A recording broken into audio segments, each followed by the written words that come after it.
everyone. I'd like to bring this meeting of Forward Pinellas together, please, and if we could, just go around the room and make the appropriate introductions. Mr. Burke. Chris Burke, Vice Mayor, City of Seminole, representing the inland communities. Gina Driscoll, St. Petersburg City Council, representing PSTA.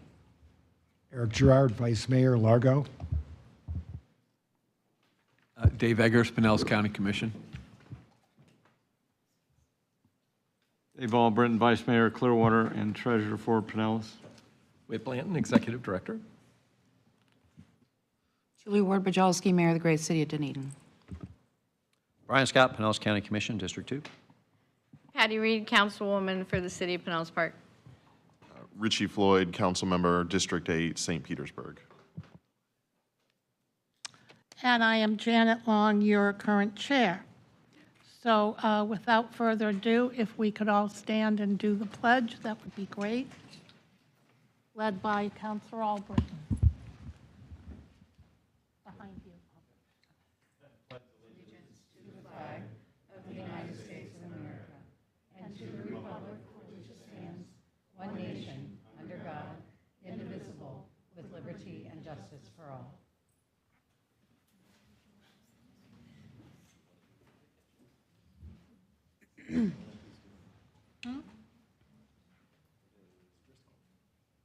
Gina, could you do the invocation for us, please, today? Certainly.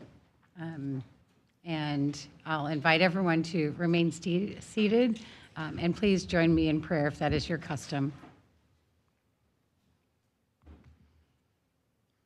Heavenly Father, we give you great thanks for this beautiful day and for all of the blessings that you've bestowed upon us here in Pinellas County and beyond.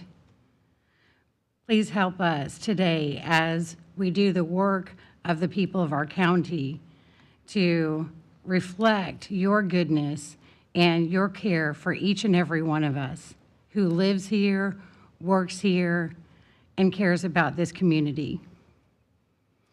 Please keep close in the palm of your hand our first responders who put their lives at risk in order to keep others safe. And please bless all those who are doing the wonderful work of our cities and across the county as well. Please help us to remember your good grace as we continue this work and try to reflect your goodness in all that we do. In your name we pray, amen. Thank you. And Tina, do we have any citizens to be heard today? Yes, Madam Chair. David Ballard Geddes, Jr. Thank you. Good afternoon. David Ballard Geddes, Jr. I live on Georgia Avenue in Palm Harbor. With all the technology that we have, why don't our automobiles communicate with each other using artificial intelligence to prevent collisions, or use computer technology that have sensors to read the lines on the shoulder of the road, detecting the reflectors in the road to assist the drivers relative to all the other drivers on the road? We should have already deployed smart cars that can detect the speed of adjacent vehicles, sudden stops, recognizing areas that have traffic complications, and find alternative routes that improve safety and efficiency of our roadways. Our cell phones can already detect traffic concerns in real time. In fact, my cell phone tracks the very lane that upon which I'm driving in as I go down the road. Should all the vehicles be working in unison, having the same smart time navigation as our cell phones, our cars working together uniformly on our roads would be more efficient and safer. People driving too fast or people driving too slow, people not paying attention would be immediately notified. The car would automatically adjust for such malignments and make reflex adjustments in real time using motion sensors developed for impact prevention. Many people use artificial smart technology in their homes. Why wouldn't we use the same form of technology in our personal form of transportation, such as Alexa Mobile, please don't run over the guy crossing the street on his bicycle. Recognize this: if the government can install survey cameras at every intersection and mail us traffic light tickets, why wouldn't we use that same form of motion technology to prevent traffic infractions and use motion technology to help us rather than impugn society? Furthermore, if electric cars are so crucial, why aren't all the electric cars laminated with solar power technology so that the car charges itself automatically for free? And what about hydrogen-powered cars as referenced in House Bill 1645? Hydrogen-powered engines are used in the launching of the space shuttle. The exhaust emitted from hydrogen-powered engines is water. The calculated delinquency of government on these matters disqualifies your leadership. Thank you. Anyone else, Tina? No, Madam Chair. Thank you. And now we have a recognition, I believe. Whit? I will go up here and invite Rodney to join me.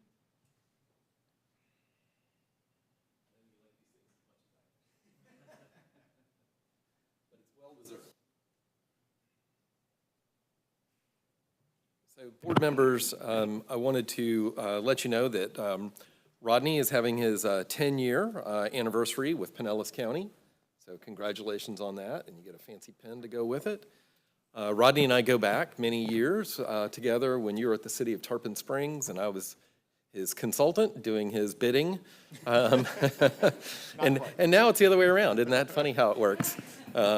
But we worked on a multimodal transportation district for the city of Tarpon Springs, what, in 2006, 7, 8 era? And then when I interviewed for this job, I had no idea that Rodney was working for the MPO. And when I found out about that, I was just thrilled. I was so excited. And I said, I really want this job now. I thought I wanted it, but now I knew I really wanted it. His title is division manager, but he is really effectively the deputy executive director, although he doesn't like me to say that.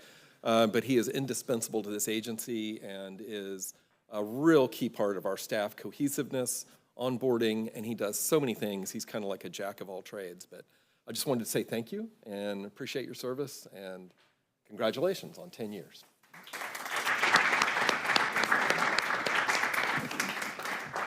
First of all, I just wanted to say thanks to Whit. I'm glad I was a pretty good project manager way back when, because it's funny where your career will lead you. When I left Tarpon Springs 10 years ago, I didn't know where I was going to end up. And if you'd have told me 10 years later I'd still be here, I probably would have said, you're probably wrong.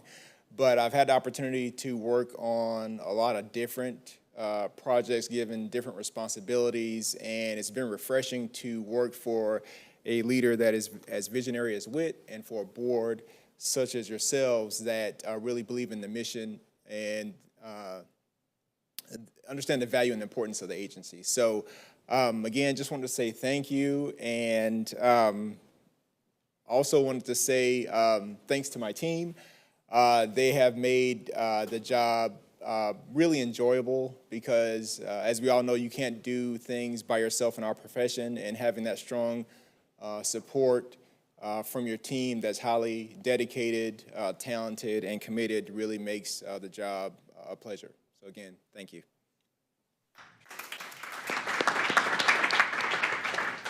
He's our only staff member who's inducted in the Eckerd College Hall of Fame.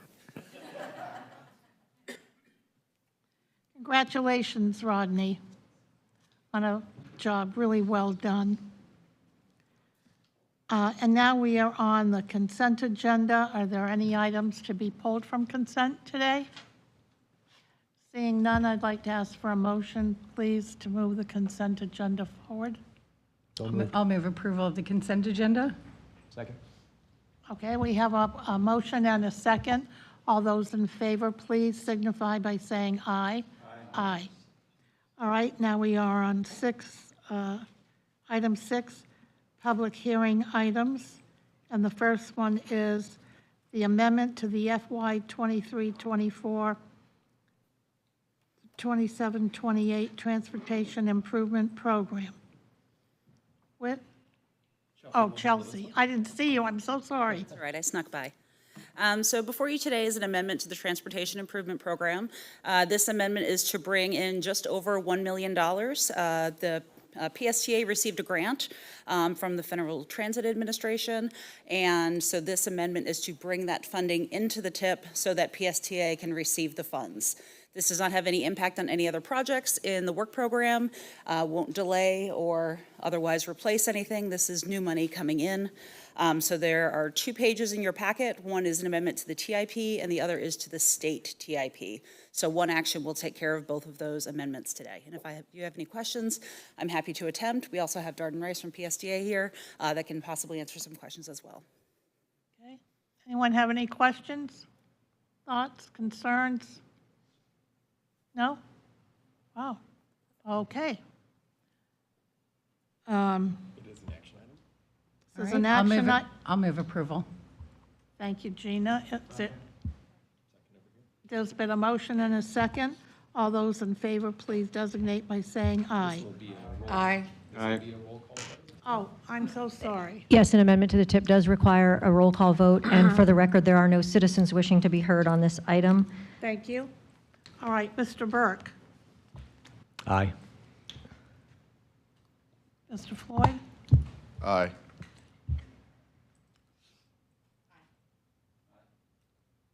Aye. Aye. Aye. Aye. Aye.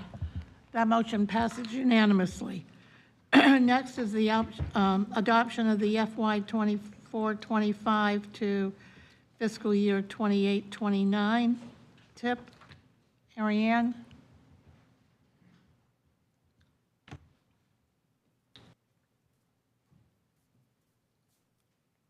Excuse me. Hello. Okay. Good afternoon. I'm Ariane Martins, and I will be presenting the Fort Pinellas annual adoption of the Transportation Improvement Program. Every year, Fort Pinellas is required by federal law to update the Transportation Improvement Program. Usually, this document follows a timeline where, in January, Florida Department of Transportation presents a draft tentative work program. That work program is finalized around April, and in May or June, along with the priority list and the Transportation Improvement Program, is adopted. In October, although it's not federally required, Fort Pinellas presents a fall update of this document. But today we're going to focus on the annual adoption. What is included in the TIP document? The priority list, which include the multimodal priority list, the Transportation Alternatives Priority List, the Suncoast Transportation Planning Alliance Regional Priority List, and the Tampa Bay Transportation Management Area Priority List. It also includes the work programs, the work program from PSTA, and the work program from Florida Department of Transportation 5-year work program, which is what we're going to focus mainly today. In front of you, in your packets, you're gonna find the maps and the corresponding summary tables that have the project numbers, the project description, and the status of all of these projects. You could also find these projects in our interactive maps on our website or on the FDOT website. So the FDOT work program. A summary of the work program changes from last year to this year. 17 new projects were added. 56 projects were completed and removed from the summary tables. 29 projects remain the same. And 18 projects have changed. Either they changed status or they have been deferred. Starting with the roadway projects, the first project is a project from Moving Florida Forward. Is a roadway expansion is from I-275 from 38th Avenue North to 4th Street. The preliminary is currently under preliminary engineering, and construction is scheduled to be in 2025. The second project came from corridor study, and Fort Pinellas prioritized 2 years ago, and is the all US 19 at Wilmington Road. It's an intersection improvement program, and is currently in preliminary engineering and is scheduled to be in construction in 2027. The third project is First Lakes Boulevard from State Road 580 to Tampa Road, and it's a project that it will add lanes and a trail. It's currently in preliminary engineering. The right-of-way should be in 2025, and the construction is scheduled to be in 2027. More projects, the Alt 19 at Curlew Road. It's an intersection project, and the design build is scheduled to be in 2025. The second project is 28th Street North from First Ave North to 13th Ave North. It's to add a barrier separated bike lane to an existing bike lane. The preliminary engineering is currently in preliminary engineering or to be later this year, and in construction in 2026. The third project is 78th Avenue North from 49th Street to US 19. This was one of the Complete Streets grant recipients. It's to remove center turn lanes to relocate roadway uses, and is scheduled to be in preliminary engineering in 2029. And lastly, from the roadway project, the 3rd Street and 4th Street from 5th Avenue South to 5th Avenue North. It is an intersection improvement project and is scheduled to be in preliminary engineering 2029. For the bicycle and pedestrian projects, the first project is to complete the Pinellas Trail. The Pinellas Trail Loop Phase 3 is scheduled to be in construction in 2026. The Ultimerton Trail is scheduled to be in preliminary engineering later in 2024 and in construction in 2025. The Pinellas Trail Loop Phase 5 is scheduled to be in preliminary engineering in 2025 and in construction in 2028. The other bike and pedestrian projects, the first one is 4th Street Trail and is scheduled to be in preliminary engineering in 2024 and in construction in 2025. And the State Road 60 Duke Energy Trail crossing at Old Coachman Road. This project is to realign the trail to the east and to widen the crossing, and is scheduled to be in construction in 2025. And lastly, the First Avenue Street Bikeway improvement. This one is scheduled to be in construction in 2029. For the next steps, in today's action items for Pinellas Board to approve the Transportation Improvement Program. If this document is approved, the document will be adopted as the official tip and transmitted to federal government for approval. Any other questions? We have FDOT, if you have any questions more in detail. Commissioner Eggers. I do have one. I wanted to add one project, and it's called a management project of US 19, the new construction that's going on. So if somebody maybe, and all kidding aside, I'd really like to have somebody come forward and talk a little bit about the management of that construction work. I frequent that area, and I was going on southbound about 3 o'clock in the afternoon last Thursday. The traffic was backed up from Curlew all the way to State Road 580. It was bumper to bumper, so it wasn't quite rush hour, another hour for that. It wasn't spring training. It wasn't, our tourists weren't down, our snowbirds weren't down, and if we don't get a handle on this, and this is not for you, I'm kind of trying to talk to the guys and gals behind me. We don't get a handle on it now, it's going to be an absolute disaster come November, December, January. So I know that the communication system apparently is okay, so people can get online and see what's going on, but something has got to change. I'm not sure what the answer is, but whatever it is, we need to start exploring it now during the slower times of the year. Thank you. May I follow up? I was going to ask, did this Causeway Curlew intersection thing get moved out a year? 2025 is later than what it was originally supposed to be. I think it's bounced around a little bit. It's gone from 24 to 25, but I think we've done that for a while. I didn't know it. And it is a problem. especially when the governor says, oh, you can have a free day on Memorial Day to get into the park. But I will tell you that Honeymoon Island added lanes, and we've been waiting for the county to determine whether they're going to allow us to do the turnaround roundabout, right? At the end there. Right now, no one will commit to it, not the park or the county. We're waiting for the Causeway intersection to be done, which is supposed to help traffic flow better, and as you see, it just got moved out. And as part of that project, the interactive, what do you call those signs? The dynamic message signs? Dynamic message signs that have been agreed to be placed on the Causeway, on Alt 19 and on Curlew are a part of the intersection project, I believe. So every time this moves out a year, I agree with you, Dave, it's a mess. And now I just see where the county's asking to have one way on the Causeway on the dirt roads. That's going to be a chaotic thing that should never happen.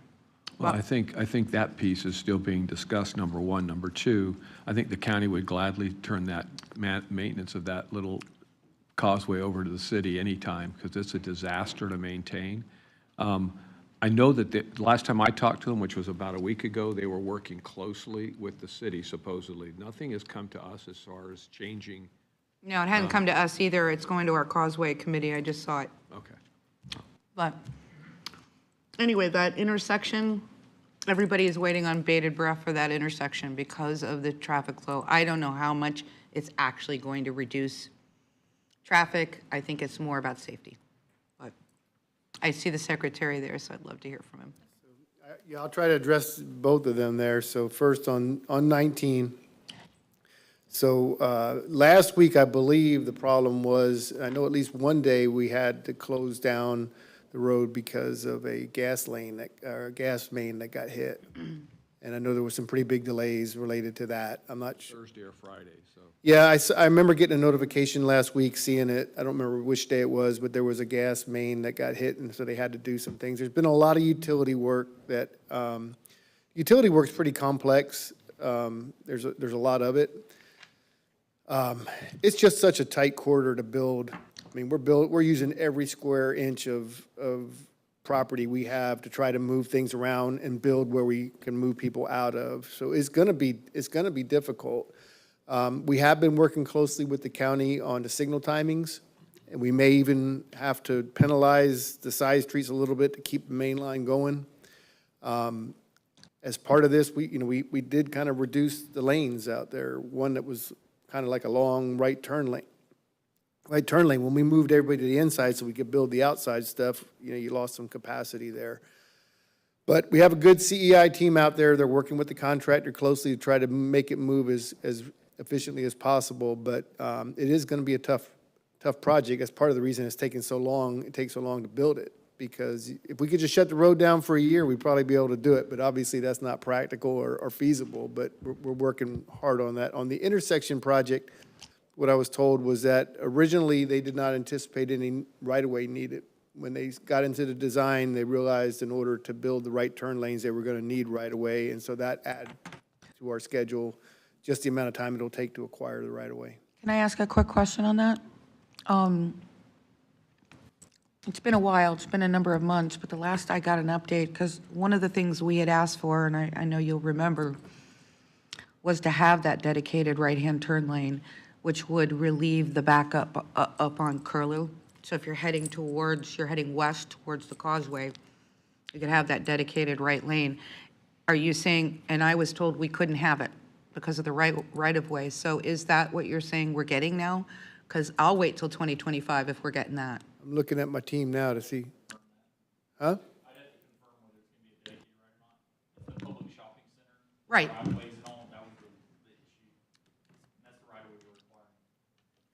We'll get back to you on that. Yeah, because, I mean, it's very clear when you're heading west at a busy time going towards the beach, it's very clear if you can just have people keep doing their right, it doesn't back up the traffic, but a lot of people get in that right lane and stay there. It's like the road going to the mall, Dave. You either turn on 19 or you go straight to the mall, and the people, stupid people, are in the right lane. You can't get around them. That's the same thing that happens in that intersection, so. I did want to clarify that the dynamic message signs, the ATMS project for the causeway is different than the intersection. So those are two separate projects. So But FDOT is helping fund both. Well, it's just good for everybody to know. Yep. David, I'm not trying to hijack your moment.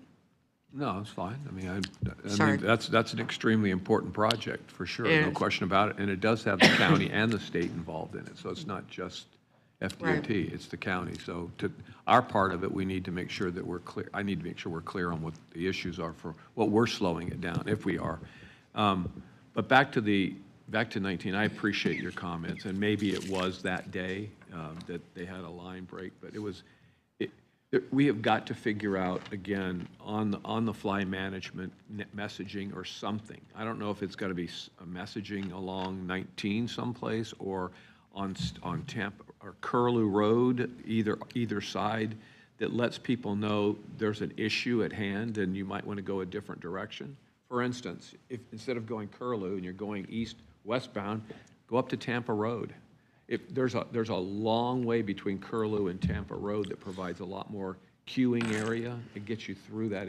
It's just, and again, things happen, as you said, but somehow to communicate with riders almost instantaneously, letting them know what's going on. We've got 5 years ahead of this construction work, and I'm just thinking out loud that we've got to come up with a different system to help keep that traffic moving.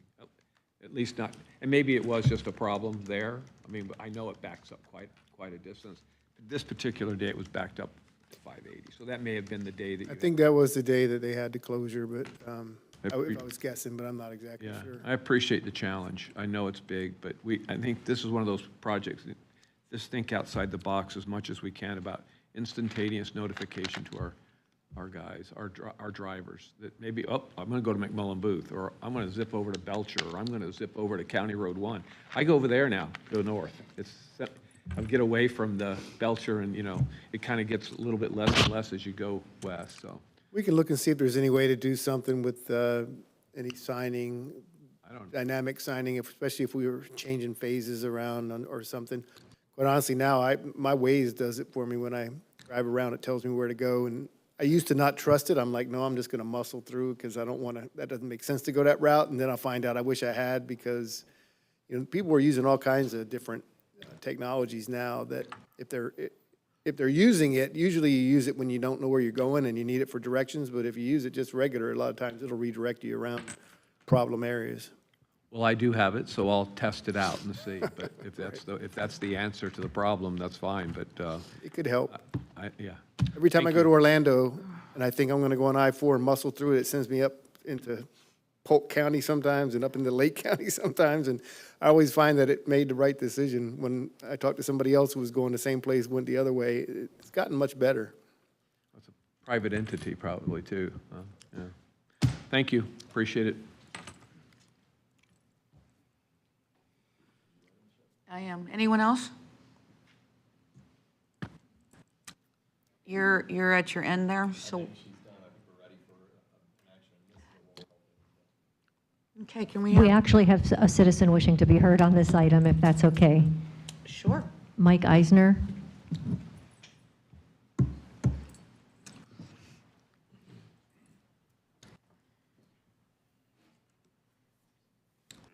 Mike Eisner, Tarpon Springs Commissioner. I've been getting calls about a trail that has slid into the water, and I didn't hear any discussion on that. When I bring this up to our city manager, he says it's Pinellas County that is supposed to be responsible for this. And I believe Pinellas County has been asking for Tarpon Springs to be responsible. We are going through and doing the Elfers connection to Pasco, but we're not financially able, and we're not able to do this. And I'm caught in between the residents and this battle. So if we could at least respond to me so I could carry that message back, or if there's something that's going to be coming up in the future. But I just had to speak because I didn't really see anything about that. So I appreciate and I thank you for your time. What? I can try and address that. Rodney may be able to help me on this one. We have been having regular communications with Tarpon Springs and Pinellas County. Rodney's been in some meetings, I haven't. The issue is the erosion effect on the Elfer Spur Trail over the Enclote River. And the county has put money in to stabilize it in the past, and then it quickly gets washed out. So I think the county's perspective on this is that this needs kind of an ultimate fix rather than just enough to kind of open it again to have it close again in 6 or 8 months. Yeah, just a little bit more to add to what Whit said. Several years ago, when this issue first arose, we brokered a solution between the city of Tarpon Springs and Pinellas County where there was a sharing of staff resources and construction equipment to get, because what's happening is the Anclote River is eroding a part of the Elfer Spur, which is then causing a trail to fall into the Anclote River. So if you go up there now, that part of the trail is closed off. And as the commissioner said, the city is working on a new trail project that will provide a connection between the trail and Pasco County coming in south into Pinellas and then connect to the Pinellas Trail.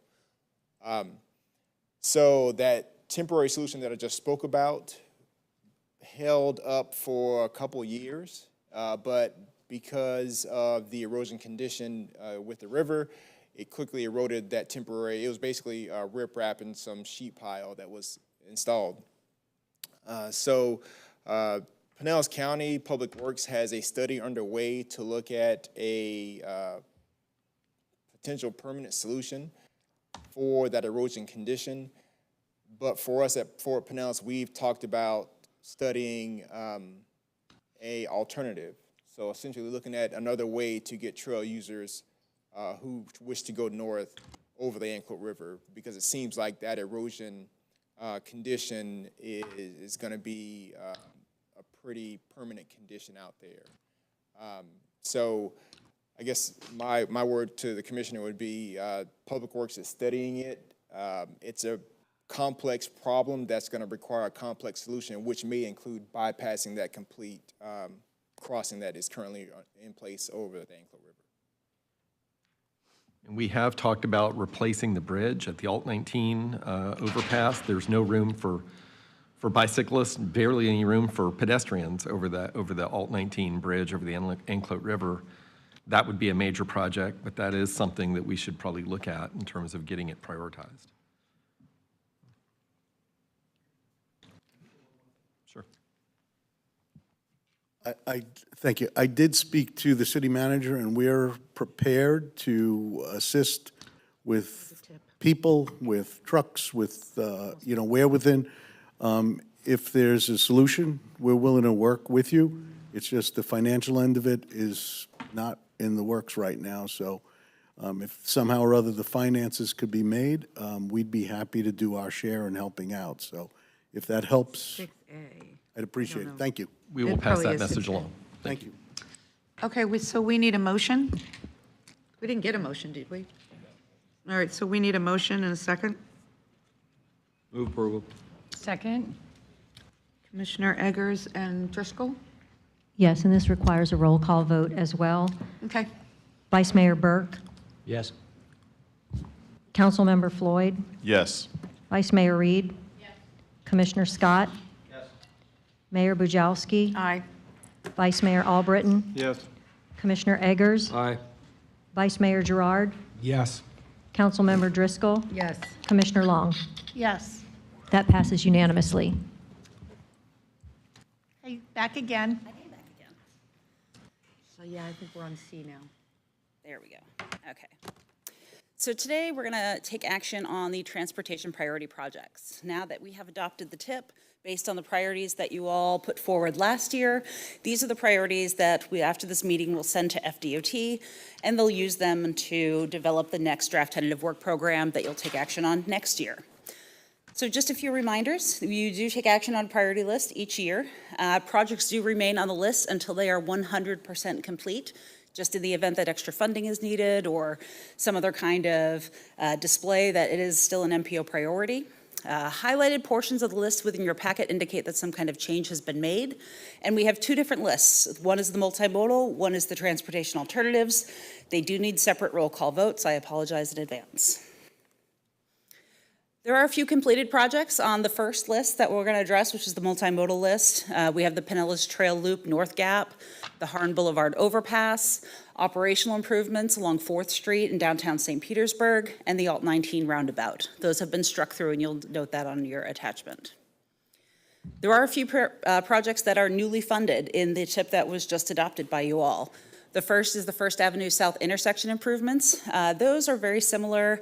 We did a demonstration project with the City of St. Petersburg at First Avenue South and 2nd Street next to the Ford Garage. It was a temporary treatment, and the city has been so pleased with the results of that treatment that they've decided to make it permanent, as well as apply similar treatments to other intersections along the First Avenue South corridor. The next newly funded project are gaps on the state highway system for sidewalks. There are a number of gaps countywide. We have yet to prioritize which one of those will go first. That'll come back to you at a future time. But there are some pretty significant gaps in the Gandy corridor, US 19, roadways where there's high volumes of traffic, and we really want to make sure that we're filling in those sidewalks. And then on I-275 from 38th Avenue North up to 4th Street, this is a Moving Florida Forward project that has been newly funded as well. In terms of new priorities, the first is the Grand Central District curb extensions. You'll see the number 3 there. That's where you're going to find it on your priority list. While this is a new priority, it is very high up on your list because this is the Complete Streets project that the board took action to approve this past year. Since FDOT starts at the top of the list and keeps going down until they run out of funding, we always make sure that we put any of those off the top projects right near the top of the list, which is why this will be number 3. The other new priority are transit enhancements along the Alt 19 corridor. This is for operational funding and capital improvements for premium transit enhancements. This comes out of the Advantage Alt 19 project that we've been working with the cities of Clearwater, Largo, St. Petersburg, and Pinellas County on. And then just some other updates to projects that are already on your list. The regional van pool, you'll notice that it has been highlighted and the word PSTA is now as the responsible agency.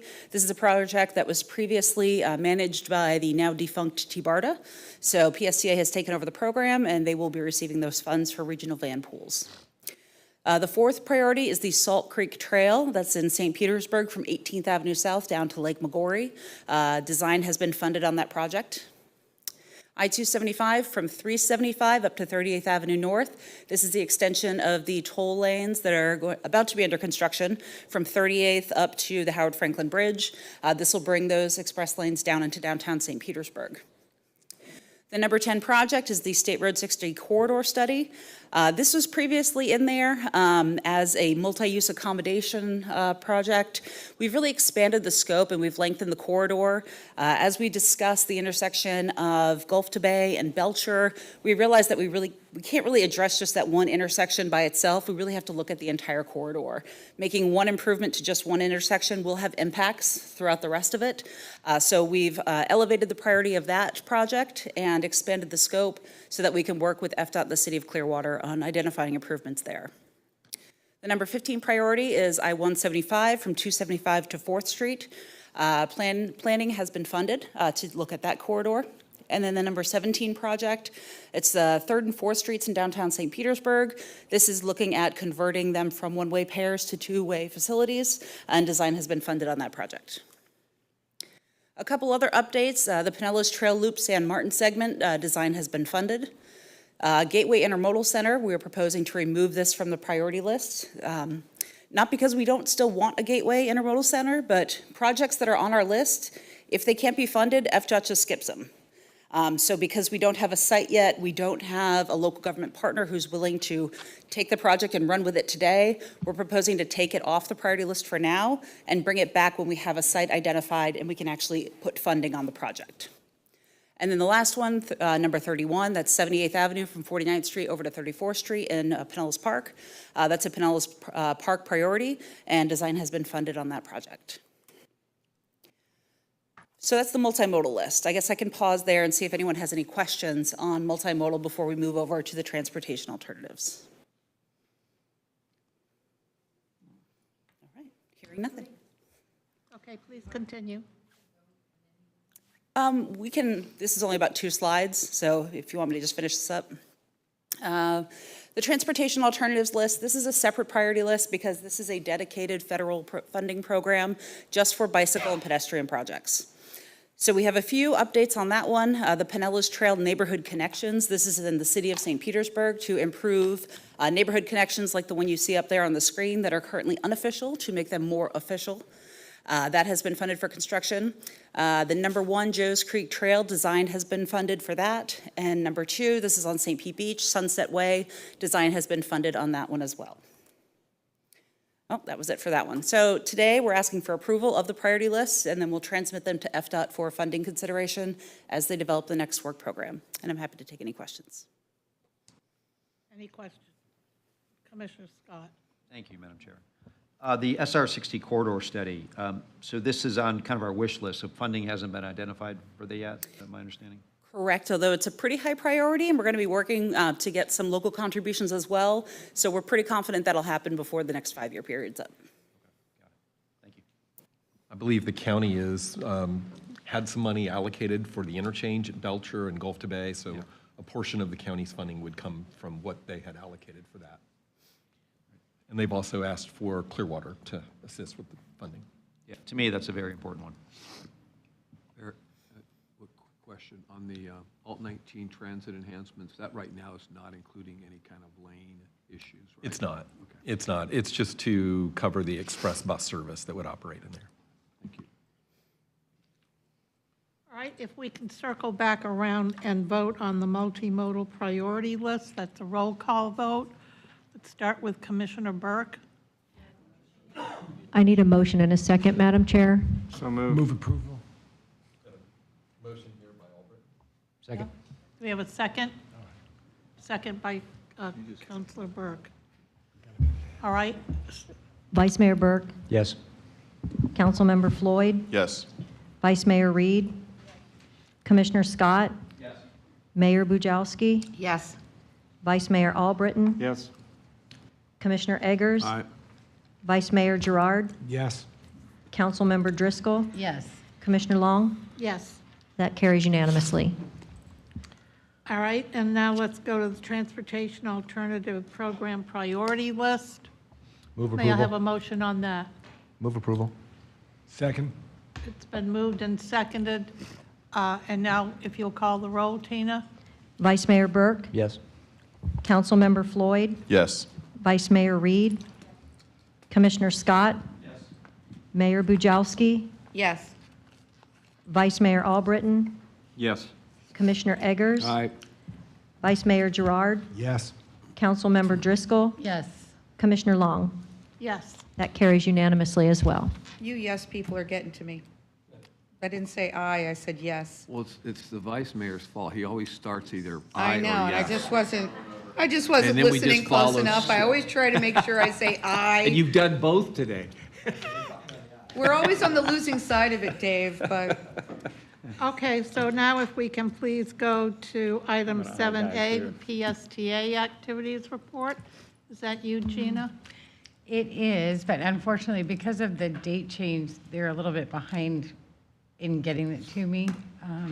So if you don't mind, I'd like to defer that report and give you double the fun at our next board meeting.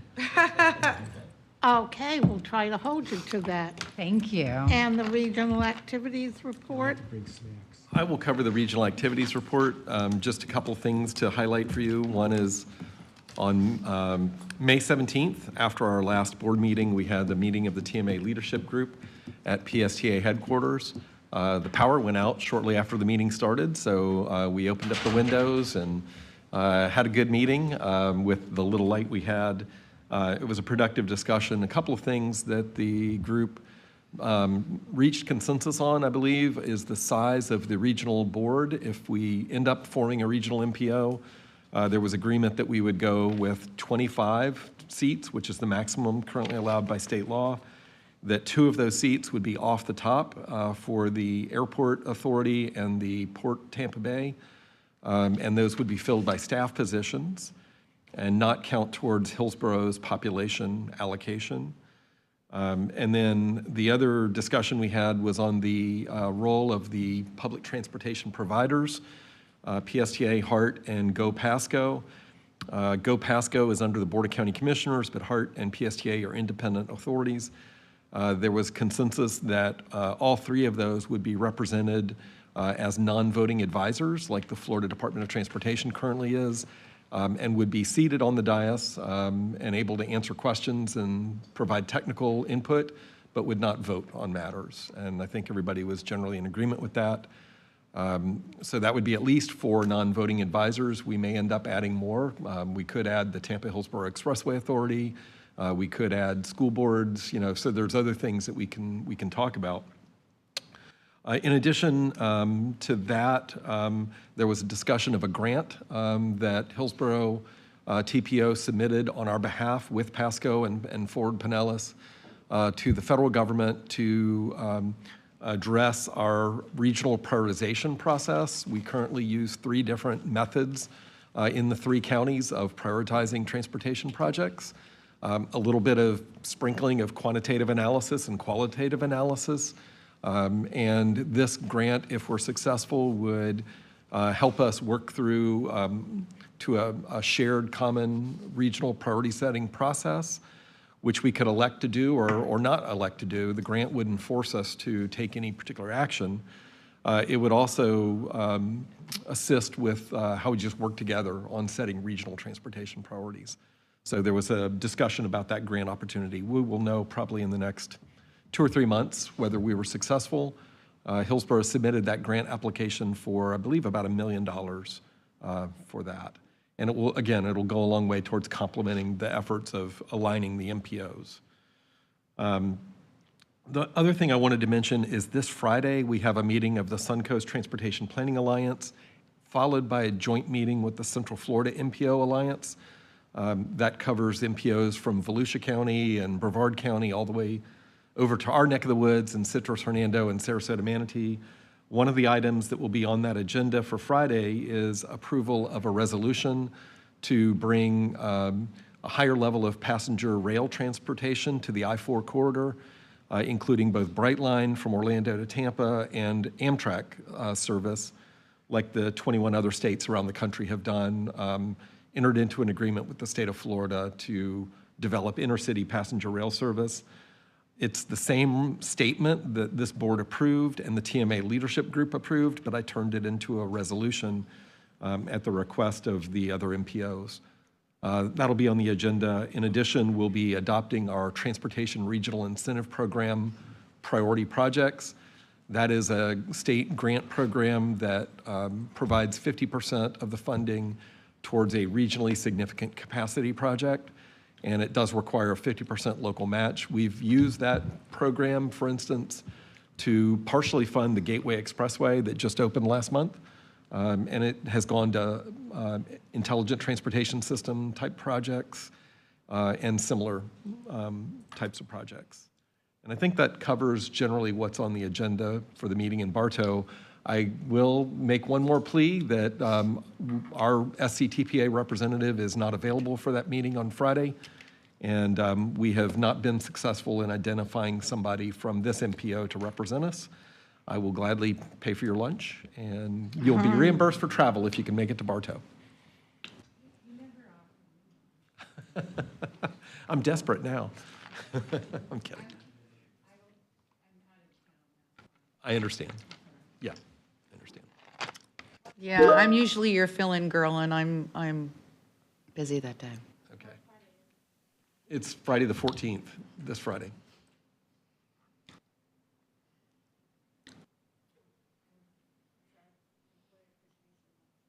Well, if anybody can let me know after the meeting, that's fine, that's great. If not, we'll persevere.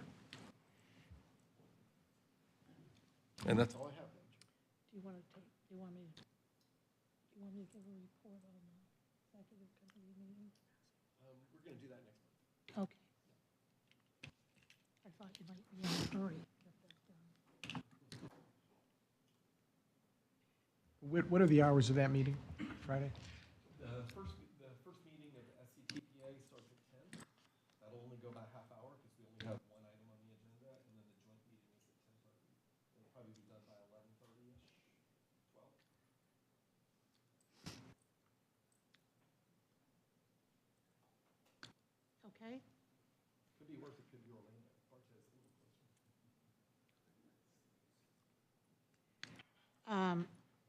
And now do we want Rodney to come up and we'll do the budget discussion?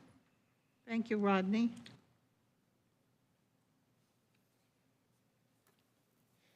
Earlier today, I talked about one of the things that I assumed over my 10 years of being here, and this is one of them. Probably your favorite.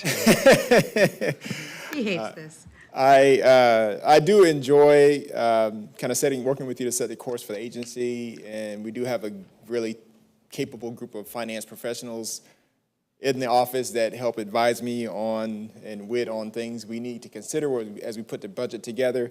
But one of the things I've learned in the years of doing this is every budget year is different, and this one has been unique in its set of challenges that we try to respond to. So what I'm going to give you just as a basic update on where we are in the process, which will lead up to your action on our proposed FY25 budget and millage rate at the July meeting.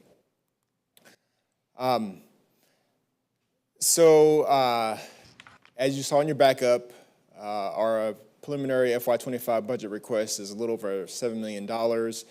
One of the things that I was clear with the board during our February board work session and subsequent conversations was the fact that this year's budget guidance from OMB and county administration has been finding additional ways to cut costs and document operational efficiencies. And so again, this has been a little bit of a different process this year. So in our submittals, we've been able to document about $425,000 in savings over the FY24 budget. We were also required to submit a couple stress tests that were ways in which we could show how if we had to cut 3% and 5% from our expenses, that we could do that and still maintain the operations of the agency. And then lastly, we are proposing to keep the millage rate as it is currently at 0.0210 mils. And I'll speak a little bit more about that later on in the presentation. So under expenses, we were able to reduce expenses by about almost a little less than 15% over FY24. One of the things that helped us do that is some of the guidance we received from OMB to help us calculate what are called lapse savings, and that's essentially looking at your last 3 years of salaries and benefits costs to see what your actuals were compared to your budgeted numbers. And doing that analysis, we found that we could reduce those salary and benefits costs and still be able to pay our employees consistent with county guidance. So we also looked at other ways to reduce costs, and as you know, a lot of what we do when it comes to special projects are funds that are budgeted for professional services. So we hire a consultant to work with us in a local government on either a local initiative or sometimes it's a countywide planning project or study. And for this year, given the guidance from the county administration, we are not proposing to initiate any new projects or initiatives in FY25. We were able to incorporate a 3% salary adjustment in the current budget submittal, as well as reflect increases in FRS actuarial costs. But it's also important to note that the figures that you have before you and in your backup do not include the current costs related to the cost allocation plan charges. So those are charges that the county invoices us for the provision of county services like HR, county attorney, and so on. So what's in the budget document now is just a carryover from FY24. When it comes to revenues and reserves, OMB has calculated a 5.3% increase in property tax revenues that was incorporated into the budget submittal. There should be an update that we get from the PAO here pretty soon. The MPO revenues are projected to decrease by a little bit, and that's common given the fact that the MPO is funded on a 2-year grant reimbursement cycle. There was an increase, a pretty big increase in the reserve account. And there's a few reasons for that, and I'll speak a little bit more about that later on. But the reality is we've had a couple of special projects that have taken a little bit longer to get underway. One being the implementation of the Advantage Alt-19 work in the city of Largo. That's because you may recall that Christina Mendoza was our PM for that project, and she left in January, so that caused a delay in getting that project underway. And then the second is the impact fee, the multimodal impact fee ordinance update.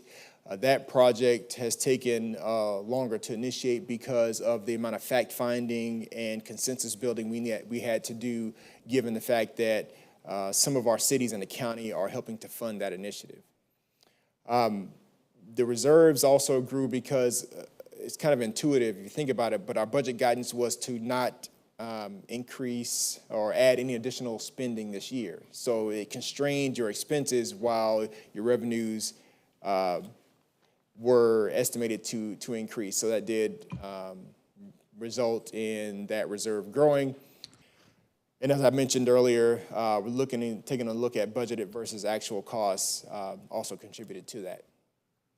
So even though we're not proposing any new projects or initiatives for fiscal year 25, the local government's technical assistance needs are still sort of front and center. And we are planning to deal with those in a slightly different way in the next fiscal year. I mentioned earlier about the carryover or the delay in getting the impact fee ordinance and the Alt-19 implementation work underway. So what we'll have in FY25 is a carryover of some of those funds from 24 into 25 because of that delayed start. Just so you're aware, the Alt-19 work we think is going to take about 8 or 9 months, so that project should wrap up in about the end of 2024. The impact fee ordinance project is going to be a much longer time frame. We're estimating between 12 and 18 months to get that work done, so those funds will carry over quite a bit longer. The technical assistance projects don't necessarily fit with our budget cycle, so these requests come to us almost in an unpredictable manner. And the two that I'm going to speak about just sort of surfaced here in the last 3 or 4 weeks. And the good thing is both of these are follow-up projects to work that we did for these communities several years ago. The first is in the city of India Rocks Beach. It is a follow-up to a 2020 visioning study we did for them for the Gulf Boulevard corridor. They reached out to us a couple months ago and asked for us to come to their city commission and talk about the visioning work as well as the options that they would have for us to work with them on developing mixed-use regulations. And so Whit and myself and the team went to the commission meeting a little while back, gave them a presentation, and we are now working on a scope and a fee for that work. This is one of the projects whereby we will be compensated by the city for our staff time on that project. The second is in South Pasadena, and it's a follow-up to the Sunrunner Rising Development Study that we worked with them and PSTA and the city of St. Petersburg on. They reached out to us with a similar assistance request to help them draft a series of commercial corridor standards that would allow for some of their aging shopping centers on Pasadena Avenue to be redeveloped in the way that the city would like to see them. So again, 2 technical assistance projects that aren't reflected in the professional services line item because those services that we'll provide to the cities will be paid for by them. We had the privilege, some of you were there, on Friday to present our budget to the County Commission. And there are a couple items of note that I wanted to share with the board.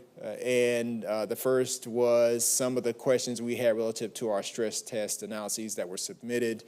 Again, we explained the way we calculated the 3% and 5% reductions. And again, the personnel lapse savings methodology. And then on the 5%, We looked at our actuals over the last 2 years of our legal advertising costs to see what those true figures were, and then we're able to lower those accordingly.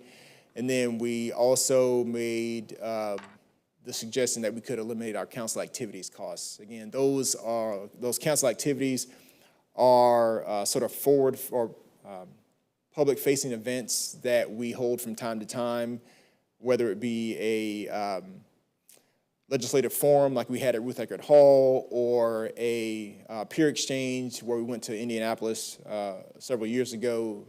Monies in that line item are used to fund those sort of forward-facing board activities. A little bit more about the reserve level and the increase from 1.5 to 3.1 million. As I mentioned before, OMB has imputed a 5.3% increase in property tax revenue, so that does raise that revenue line item. Again, we've been advised that there be no new spending on projects or initiatives for FY25. We have also documented almost $800,000 difference in the fiscal year 24 budgeted versus actual salaries and benefits costs. Mentioned before, the cost allocation plan charges have yet to be finalized, and typically those do rise from year to year, so there would be an increase in that amount. And there is also a a salary adjustment scenario that county administration has proposed that is above the 3% that's baked in, that is also not within the budget documentation at this point. So given the feedback we heard from the County Commission, what we're going to do is we've already reached out to OMB, and we are having them run a few different scenarios relative to the rollback rate. And the reality is, if you go back, and I went back to FY96 to look at the PPC's millage rate, the reality is it's risen 3 times and been lowered 5 times since 1996. And I think the agency has been responsible and has been flexible in adjusting the millage rate based on the policy direction from the board, as well as the Board of County Commissioners. Depending on the final juxtaposition of the reserve level, that could help absorb any reduction in property tax revenue. So again, we'll continue to work with OMB to refine our estimates and come back to you with perhaps a few options for your consideration at the July meeting. And then we also are planning to meet with the County Commission chair just to get her up to speed on the mission of agency and some of the options that we have developed for the FY25 budget. So again, next steps is for this board to make a recommendation to the Board of County Commissioners at the July meeting on the millage rate and budget for fiscal year 25, and then the County Commission will adopt a millage rate and budget for the Planning Council in September. Any questions? Any questions? Mayor Buchowski? Wasn't really a question, it was just more of a comment. At our executive committee meeting this morning, we were all talking about how projects take so long from the beginning of the idea to the planning, to the design, to the funding, and then final construction. And our frustration about it, just how long it takes, and a lot of things can change in that 5 to 7 year window. And we have spent a lot of time here at Forward Pinellas kind of changing how we do things, and Whit has done a wonderful job, he and his team, in order to connect the organization with the cities for technical assistance and all of that. And I understand how you're doing some little things. I have a great concern that an agency, any agency, but especially this one, when transportation is so important to our county right now, that we're not doing any new projects for an entire year. I have a great concern of that.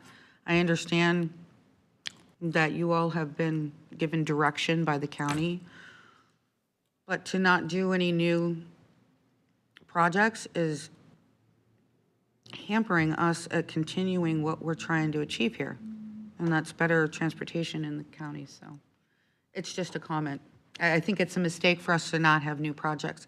And those new projects generally are working with cities to improve the overall transportation system of our county, which, as we all know, is economic development. And that is something that we continue to need and should continue to plug away at. And to just arbitrarily say we're not going to have anything new this coming year, I think that's not a good direction for any organization. Well, I'll just respond a little bit to that. I appreciate that support. It puts us in a very difficult position to say no new projects and have a flat budget, but then we get challenged on the fact that our unassigned fund balance rises. I mean, it is a math issue. If we had the normal $300,000 to $400,000 that we would spend on projects in a year, even in partnership with a local government, then the unassigned fund balance and reserves don't go up as much and don't become as much of a target.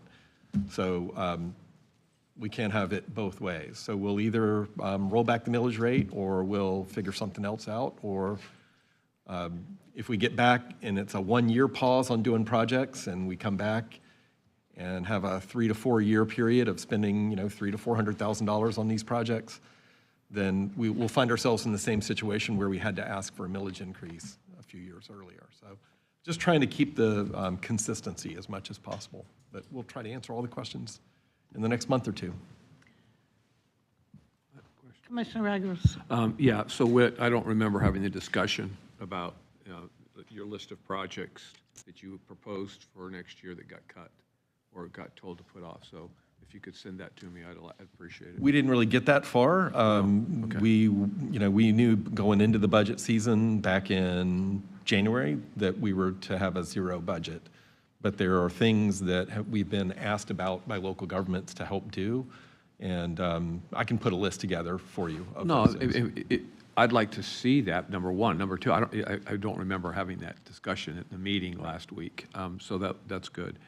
But I do think it's important that we understand. I mean, there were questions about the increase in reserves. Right. So if we're not doing projects, then money's got to go somewhere, unless you, like you said, unless you roll it back. So right. I sure like to see that and have that kind of conversation next month. Okay, good. At here and there. Yes. Thank you. Commissioner Scott? Thank you, Madam Chair. Really quick. I want to agree with everything Commissioner Eggers just said there. But also on the reserves, if, you mentioned that, some delay in Alt 19 and some of these other things. If you could just kind of put a timeline together of, what that looks like. I think having healthier reserves than you normally have are okay if you can justify where it's going to go and when you think it's going to go. So if we could see that too, that would be helpful. Any further comments or questions? Commissioner Burke? Just for clarification, is the no new spending on projects or initiatives like? I can't hear you. Is that edict that there's no new spending on projects or initiatives for the entire county, or just for Forward Pinellas or the PPC? The whole county was Yeah, we're not given being that singled out. direction. Okay, thanks for clarifying. But I have a few comments I would like to make in regard to that, because the whole concept of what we have been directed, and I'm not picking on Forward Pinellas, everyone, it sets the county back in progress at least a decade, in my mind, because I know personally how long it takes in transportation, transit, and any mobility projects that you have, by the very nature of the process involved in getting it funded. It takes a long, long time. So when anybody makes the comment, oh, well, we'll just roll back the millage, or and then you have this incredible nonsensical conversation about how the reserves are too large. It just reflects a clear lack of knowledge about what we do, how long it takes, and how cumbersome the process is. not just at our level, but at the state level, and especially the federal level. You all know, you remember that chart they came up with the 7 different steps you have to go through? You can't get to the next one without completing every one along the way. And I, like Mayor Buljowski, have a very deep concern, and I'm very worried about how we get the momentum going again when you've spent all these years building relationships, and now it's just dead in the water. I think that's a problem. Commissioner Eggers.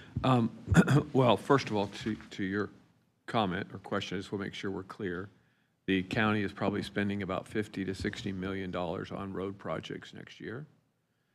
There's a whole $180 million of ARPA funding that's also coming in, and projects are being ramped up and pushed through because we have to, by the end of the year, have all of these, everybody's going through the same thing, which I think is going to add to inflationary aspects of all of our construction work, since we're all trying to row the boat in the same water. I wish somebody had a little bit more foresight with how to implement these ARPA funding, because it's really putting a stress.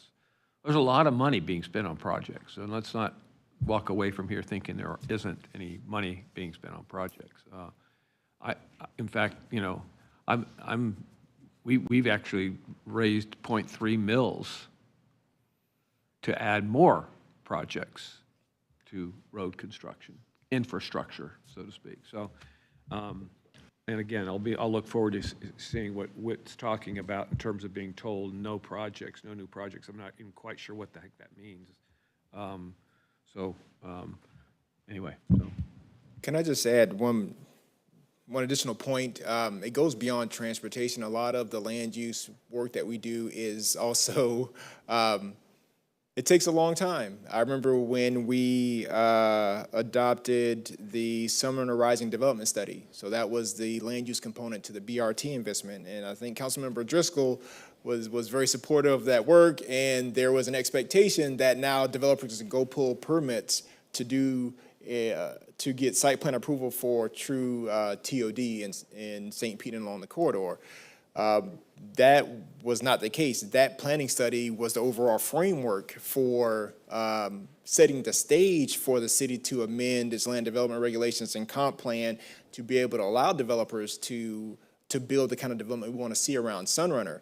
So here we are, I think, 2 years later, and you'll see, I think next month, the physical changes that the city of St. Pete is making now to their regulations to allow TOD to be built.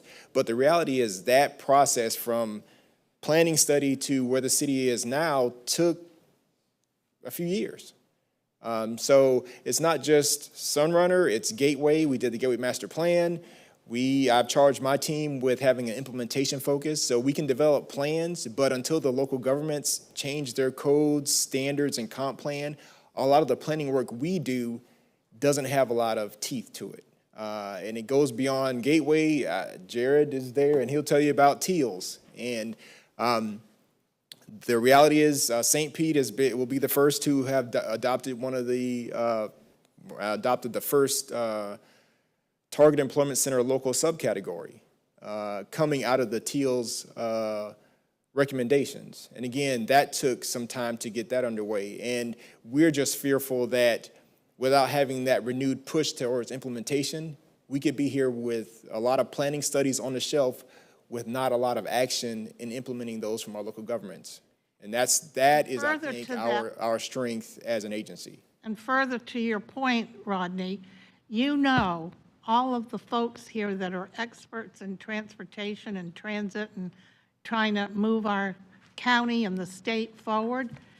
We don't have enough land left in Pinellas County to build our way out of the congestion that we have created, because former leaders either did not have the vision, the courage, or the wherewithal to move this whole thing forward in a way that would allow for some real planning.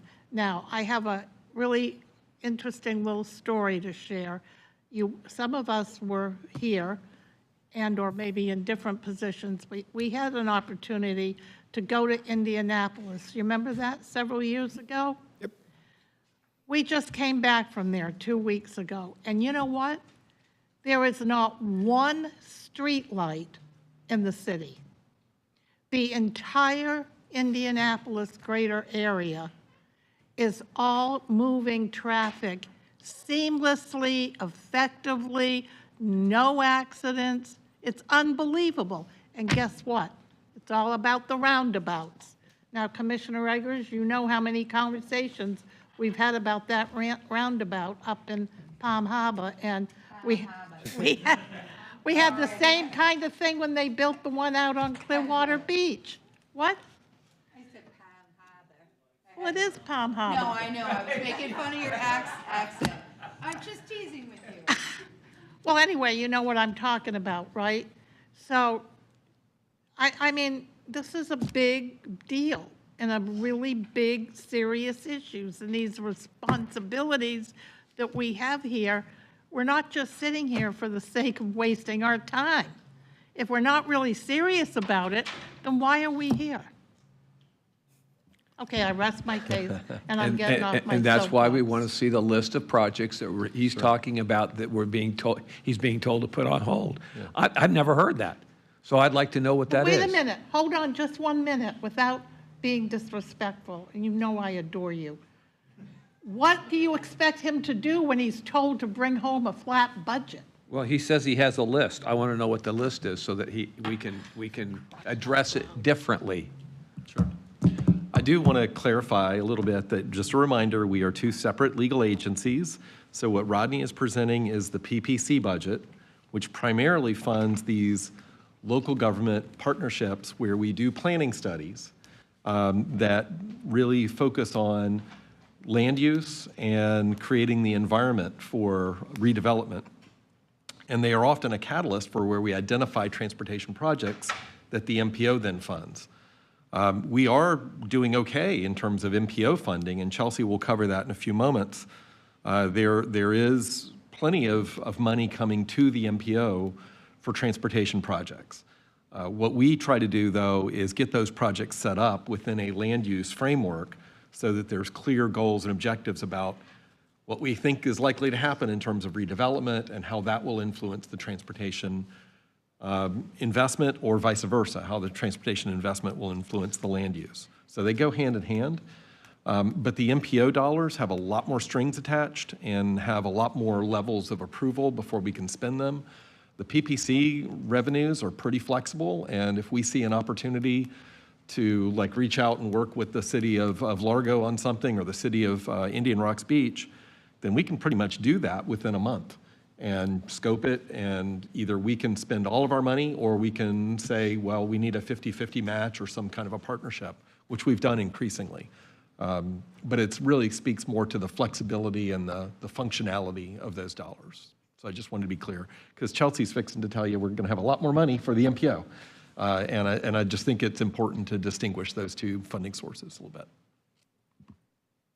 Okay, are we good? Chelsea, it's your turn. I think we're going to go to Gulf Boulevard. Safety projects first. Where is that? Nasheen is going to cover that one. Oh, sorry, I didn't have my cheaters on. Hi. Hi, it's all good. I've been gone a while, so this feels familiar. Good afternoon, everyone. For those of you who don't know me, my name is Nosheen Rahman. I'm a principal planner here at Ford Pinellas.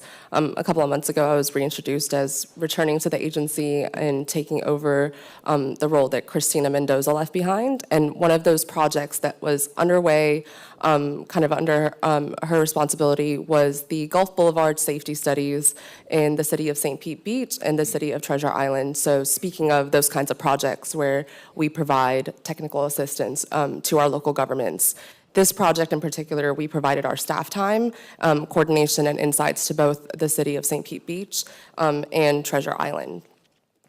So as we're all aware in this room, Gulf Boulevard is an incredibly important state road moving north and south along our county and providing access to our beaches for both our residents and visitors alike.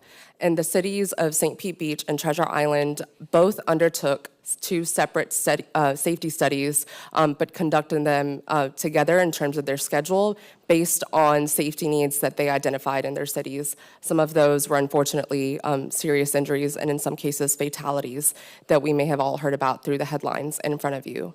Now, an early goal of this project that was identified was to improve safety for all road users, whether they are bicyclists, motorists, or pedestrians. So a lot of the improvements that are included in this safety study are multimodal improvements along Gulf Boulevard. And the study as a whole included an analysis of the existing conditions in both cities, a safety analysis, and the development of corridor conceptual alternatives. So what's really key here is that this is one of these studies where the planning is done to be able to identify what is possible along the segments of this corridor, and all of the concepts that are included in this plan are just that, concepts that need to be refined later on in design and engineering. But this planning study sets sort of the framework for the safety improvements that can be made. And of course, throughout this entire project, community engagement was at the forefront through workshops, an online survey, and a walking audit of the community.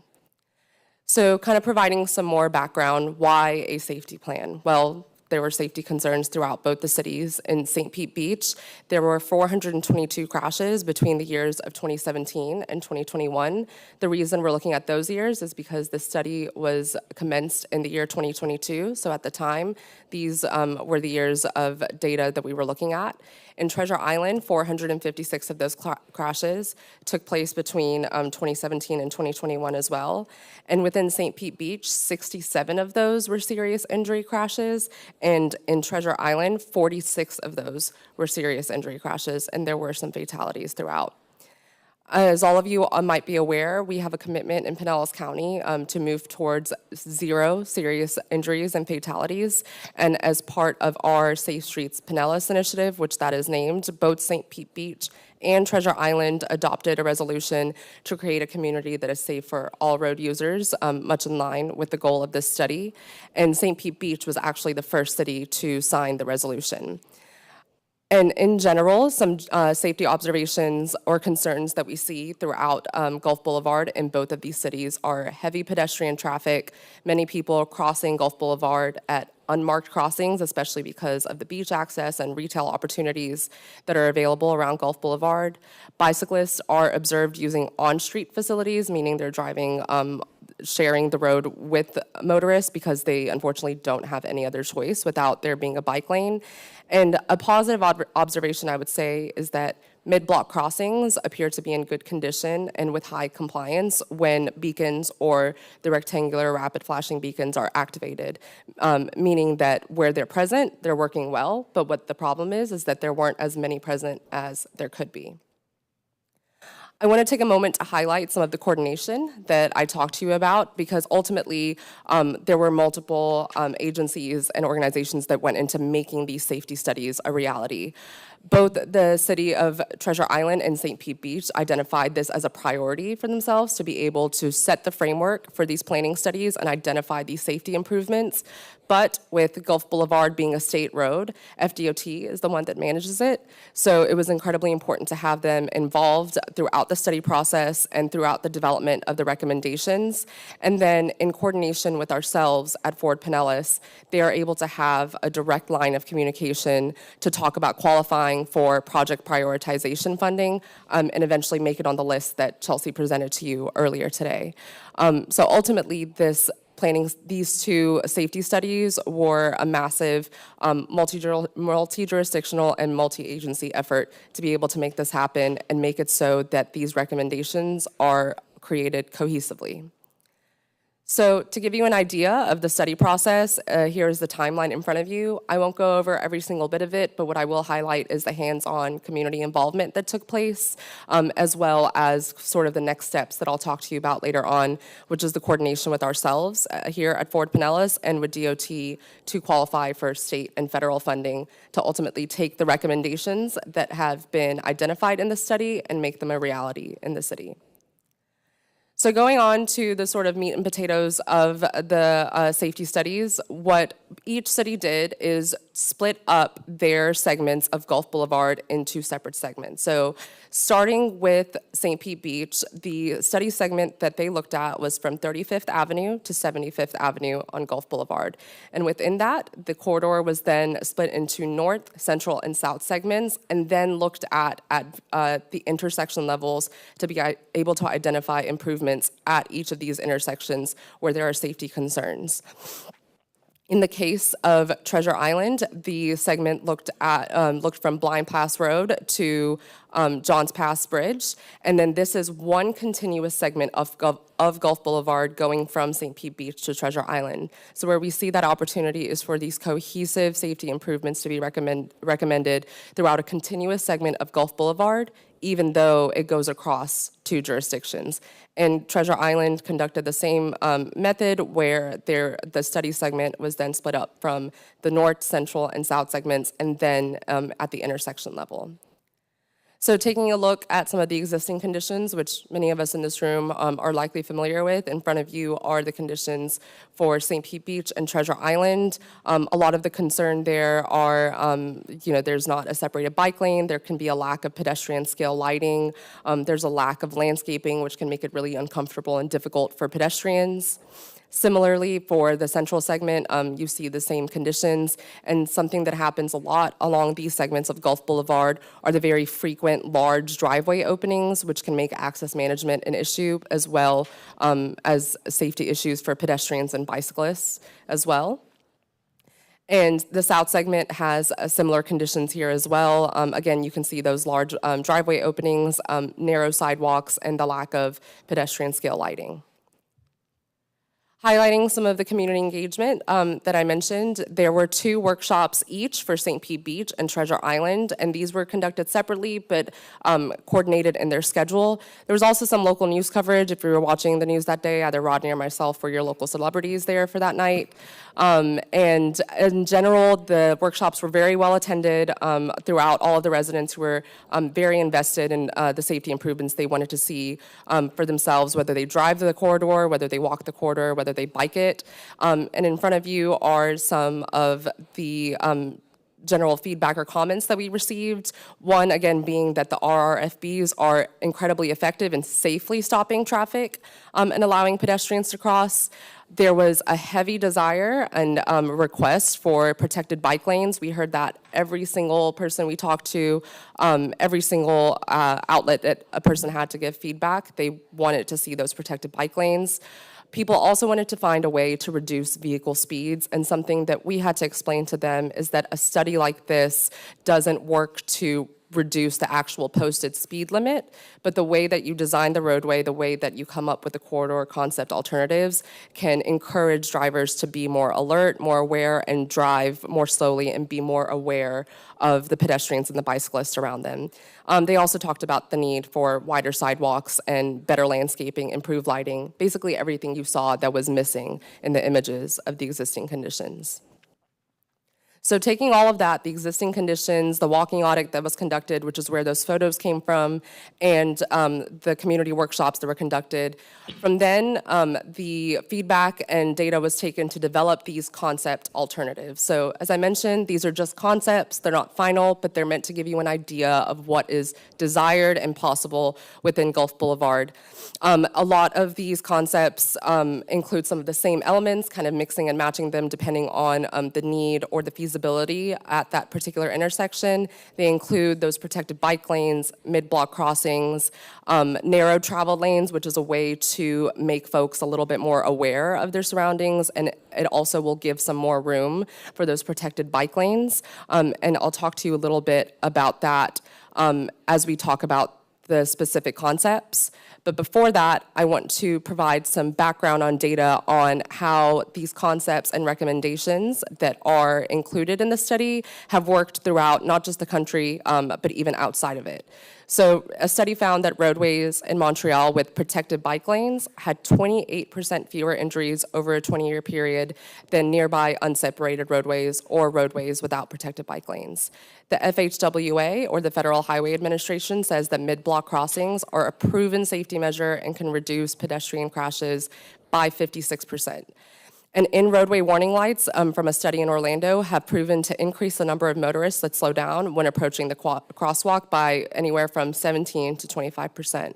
So a lot of these methods have not only proven success, but also can be lower cost improvements compared to some things that are that require more intervention, but ultimately they provide a lot of payoff and safety for the pedestrian and the bicyclist. So moving on to the concept alternative, something that I want to emphasize is that as part of this study, everything that we looked at is within the right-of-way on Gulf Boulevard. So nothing is involving expanding or adding a lane, taking away a lane. We're only looking at what's within the right-of-way. And so this map here is important for you to understand before I show you each of the concepts that have been developed. This is the right-of-way width that we're working with in the city of St. Pete Beach. In the purplish color, you can see that most of the segment of Gulf Boulevard is 80 feet in right-of-way, and some parts are 100 feet. Now, this 100 feet is also important because it gives us a little bit more room to come up with some safety improvements. So what we did is we developed different concepts depending on the right-of-way, and then at the community engagement workshops throughout the survey, folks were able to vote on which concept they preferred. So today I'm showing you the concepts that they essentially voted on, and that's why we're calling it the community preferred alternative. So for St. Pete Beach, you can see that this is the concept alternative for the 80-foot right-of-way. And immediately, right off the bat, you can see the green separated bike lanes separated by the flex posts, and then the widened sidewalk, adding a median with a little bit more landscaping, providing those shade trees. And if you're wondering how we add the bike lane and the wider sidewalk within that existing right-of-way, if you look at the center turn lane, that's been reduced to 11 feet in this concept to be able to still give the drivers room to turn, but force them to be a little bit more alert, drive a little bit more slowly into that turn lane, and then allow for more room for the bicyclists and the pedestrians. For the 100-foot right-of-way, like I mentioned, we have a little bit more room to work with this here, and there's also not only more of a safety opportunity, but more of a beautification opportunity, because the bike lane here, rather than being separated by flex posts, are separated by shade trees, which can provide a little bit more of a comfortable experience for the bicyclist and the pedestrian. I have to provide a disclaimer here that center turn lane is not meant to be blocked off completely by trees. It would still be a center turn lane with intermittent turns. It was just meant to show you the opportunity for some increased landscaping, but you'd still be able to turn. Yes, Commissioner? Are the lanes themselves gotten narrower? Where it's indicated is the center turn lane, but the lane themselves remain the same unless otherwise indicated. And you still did it all within the right-of-way? So we were told. We got a lot of questions about that, and you're not alone in that. But ultimately, these concepts are, like I mentioned, those concepts, when it comes to the engineering, the math will need to add up to it, but it is possible to add these wider sidewalks and the bicycle lanes if you move around a couple of things here and there and keep all your lanes. Are some of those areas on the outside of those sidewalks going to be affected by, I mean? No. So nothing, people haven't gotten used to utilizing certain areas that will now become, well, not become, they are the right-of-way, but sometimes you know how right-of-ways get kind of usurped by residents' use over the years? So. Yes, we did receive some comments about that, and again, what I talked about before was the wide driveway openings, kind of technically that could be the right-of-way, but then it becomes almost, like you said, usurped by the commercial use or the residential use. When it comes time for these concepts to be finalized as they move forward, access management will have to be discussed, but ultimately everything that you're seeing in front of you here today is within those right-of-ways. Thank you. Sure. Commissioner Scott, you had a... Madam Chair. On a few slides earlier when you were talking about the number of crashes in St. Pete Beach and Treasure Island, is that all modes, bicycle, pedestrian, automobiles? That was yes, all modes, yes. Okay, all right, that was my question. Thank you. Mayor Bojowski. I wasn't going to interrupt, but since everybody else did, I thought, why not, right? I know that Indian Rocks Beach, was going through a whole thing with their sidewalks. Still going on. So the sidewalk here, and this is their choice, so I'm not trying to interject with that. I just want to be clear, the sidewalks here, the other side, almost of each sidewalk, in a lot of cases, are people's parking lots, right? Depending on where you are at in the segment, yes. I mean, we have the same problem on Patricia Avenue in Dunedin, it's a sidewalk cutting through a bunch of parking lots. Because I was going to say, really, I'd be interested in, I'm sure you don't have all that, but to see how that affects this, because you have the separated thing for the bikes, and I totally understand that, and bikes and pedestrian, very important. I just almost feel like, shouldn't there be a separation between the people on a sidewalk and the parking lot? And couldn't it be maybe a multi-use trail so that both are using it? Ouch. Sorry, I just hit myself in the face. This is not my day, I guess. It's a Monday. To separate those vehicles from these moving people. I mean, I'm sure you guys have thought all of that, but I just throw that out there as something.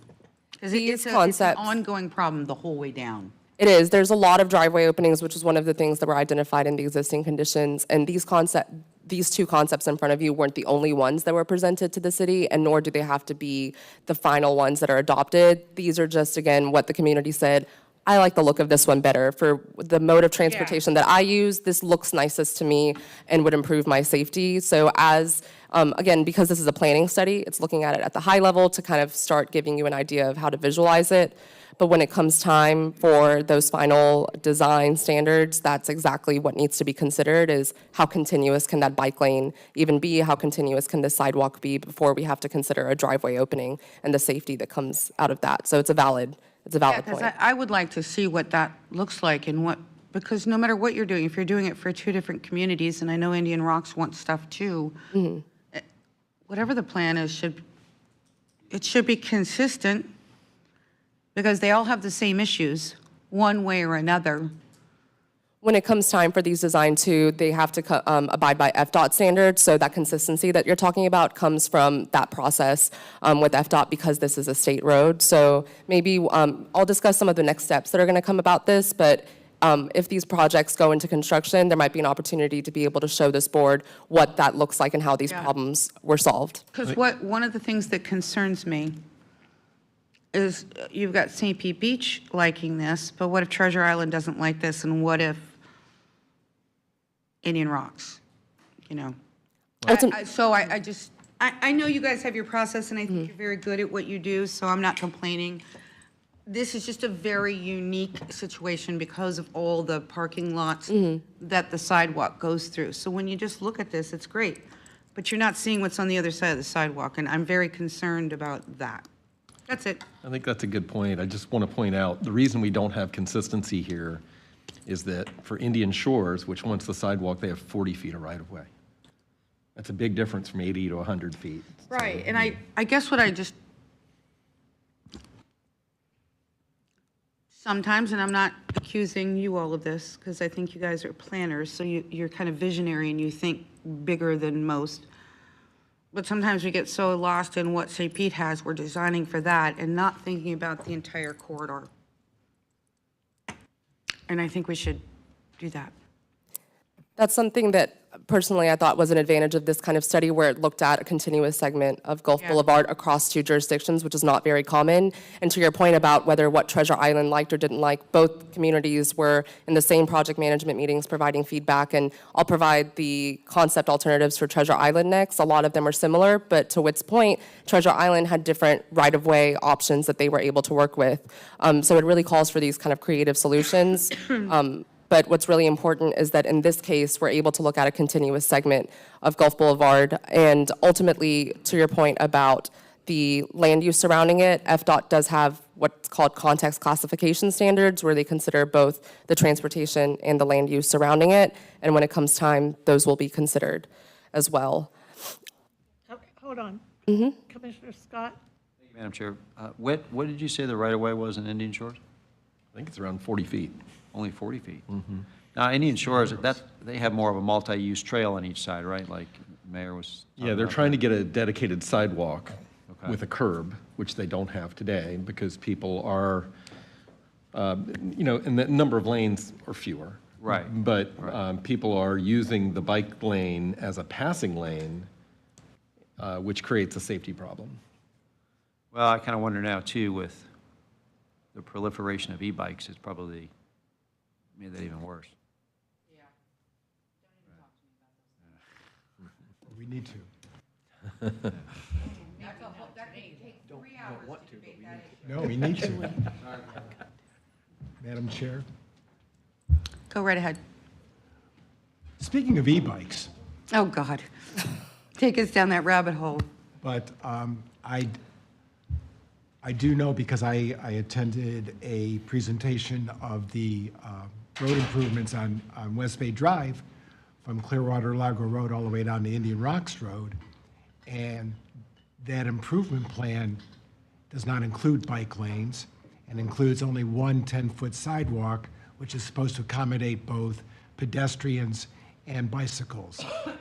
And whether you like e-bikes or not, they're selling like hotcakes. Oh, yeah. And they're part of the future.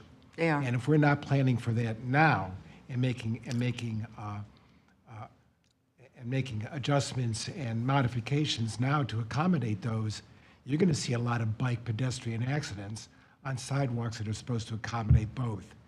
And one of the things that I was concerned about. And trails. That's what I just said. I know. And, yeah, and on trails. I'm echoing what you said.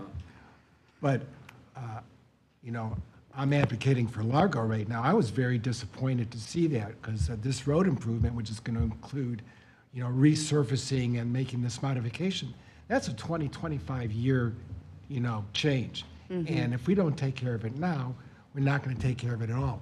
And I'm really excited to see that, at least so far, we're looking at protected bike lanes, which are critical if you don't want to see more serious accidents. So I'm just throwing it out there for Wick because he's already heard me complain, that we need this. And I'm glad to see it at least on the beach. We should see it in Largo too, by the way, Wick. All right? I don't disagree. I just wish there were, I like the fact that they're separated. And Yeah, that's not the protected bike case lanes. on the trail. They're not separated. I know, we just had a trail enforcement project that showed how many stops there were because people were, and on bikes, we're not observing this thing. Well, that's part of our job here, is to make sure that these things are addressed. Right? David? Yeah, I would like, this is fine. I do think that there is some discussion to be had about, all that's happening outside the right-of-way and how it affects the walkway, how it affects the bike lane, how it affects that extra landscaping area. You've got these nice little trees in there. All of that is problematic. As you try to have these 100 different property owners have their own individual entrance, at least one, if not two. So I'm not sure which of these things gives, you got to, I don't know how. Otherwise, you're kind of all crossing, how many feet is that? That's 10 and 16, it's 23 feet from people's property to the street. That's a long way. So anyway, yeah, and just bringing it back to the trail, this is what, and I'll keep at Paul Cosby, and I'll keep at Paul Cosby, and I'll keep at Paul Cosby. The change in the trail is not a good one. They put It isn't. everybody on the right side, heading south and north. It mixes, we've talked about mixing traffic all the time. Walkers, bikers, cars. Let's not mix the traffic. Let's keep it as separated as we can. And yet we've thrown them all together. So if somebody's on a mom and a baby in a wheelchair or stroller or a wheelchair, it's in the same lane as an e-bike. They're going down the same sides. And people are zooming around and there's some hitting going on the arm. It's just not, it's not a good thing. So it's got to keep trumpeting that change. But anyway. Anybody else on this particular? Okay, back at it. All right. Well, speaking of considering the surrounding land use, that's something that St. Pete Beach actually did do and had to do. As many of you might be aware, there are significant redevelopment projects happening in the city of St. Pete Beach, namely the resort properties, the trade winds, and Serrata. And as part of the redevelopment that's impending on those properties, St. Pete Beach engaged in developing a development agreement and a conditional use permit that was approved by their city commission. And they took this opportunity to have the recommendations of Gulf Boulevard considered in these two documents and essentially put the onus on the developer to move the improvements forward as they affect the property or the area in front of the resort. So in the case of the Trade Winds Development Agreement, the developer is required by that agreement to construct a minimum 10-foot sidewalk along the Gulf Boulevard frontage within 1 year of issuing the first vertical building permit. So they're not only required to build it, but they're required to build it within a certain time, really ensuring that that land use and the mobility surrounding it happens at the same time. They are also required to pay the city or FDOT for the cost of those short and midterm solutions that are identified in the Gulf Boulevard Safety Study that are in the right-of-way of the developer's street frontage.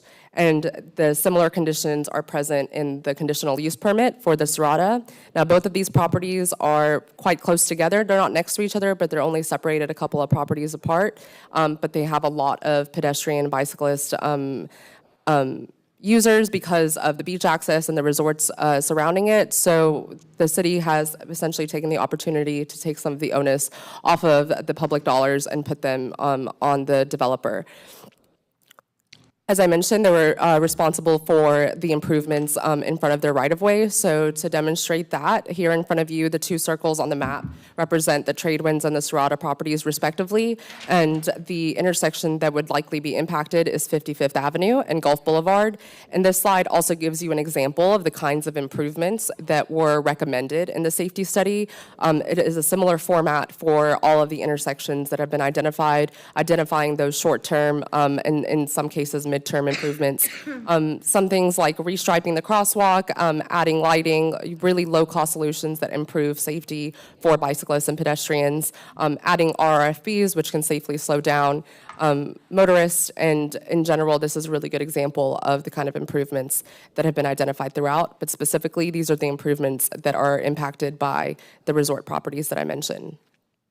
Moving on to Treasure Island, as I mentioned before, the right-of-way options that we have here are quite different from St. Pete Beach. So in the case of Treasure Island, which again looked from Blind Pass Bridge to Johns Pass Bridge, you're looking at some areas with as narrow as 65-foot right-of-way all the way up to 100, and those in-between widths are 80 and 90.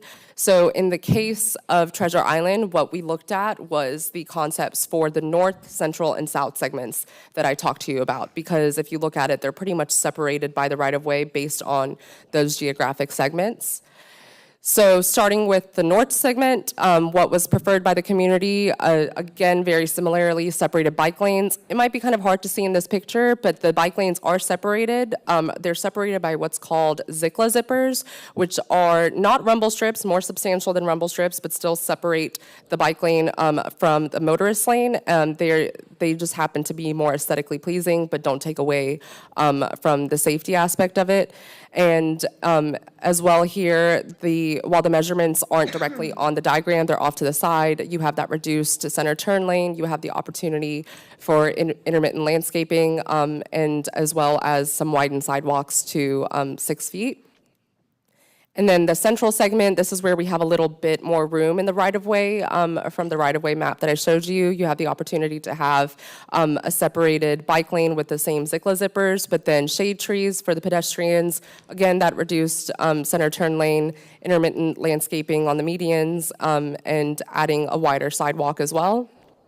And then where we have the south segment, which is where the right-of-way is most constricted, this is 65 feet. We don't have that center turn lane in this case because it goes 2 lanes each way. In order to get a center turn lane, it would require repurposing a lane, and in this case, the city preferred to show a concept that kept the lanes as they were, but still had the separated bike lane and a widened sidewalk. This is really what happens when you're working with a more narrow right-of-way. Your options can, have to adapt, or you have to see less options for stuff like those center turn lanes. So talking about next steps, as I mentioned, this is a safety study. Ultimately, it is a planning study that identifies these recommendations and improvements. Now, these improvements are backed by data. They've essentially done the legwork to show what is possible, at least in the initial. And what the initial next step is for the cities of St. Pete Beach and Treasure Island is to adopt these safety studies. They'll be doing so later on this month on the 18th and 25th, respectively. And from there, because there are lots of intersections within the safety study, it's financially not feasible to move forward all of the recommendations in the safety study, but what we've asked the cities to do is to initially identify some of their more important or priority intersections, and in front of you are two each that the cities have identified, at least in our initial conversations with them. So what we will do, because of our work with them and our involvement in this, we can coordinate with them to submit applications for project prioritization and funding to receive that federal funding in the new 5th year and ultimately make its way up the list as money becomes available. The cities also have the option of working with DOT on what's called push-button contracts, which advance those smaller scale, lower cost improvements and recommendations.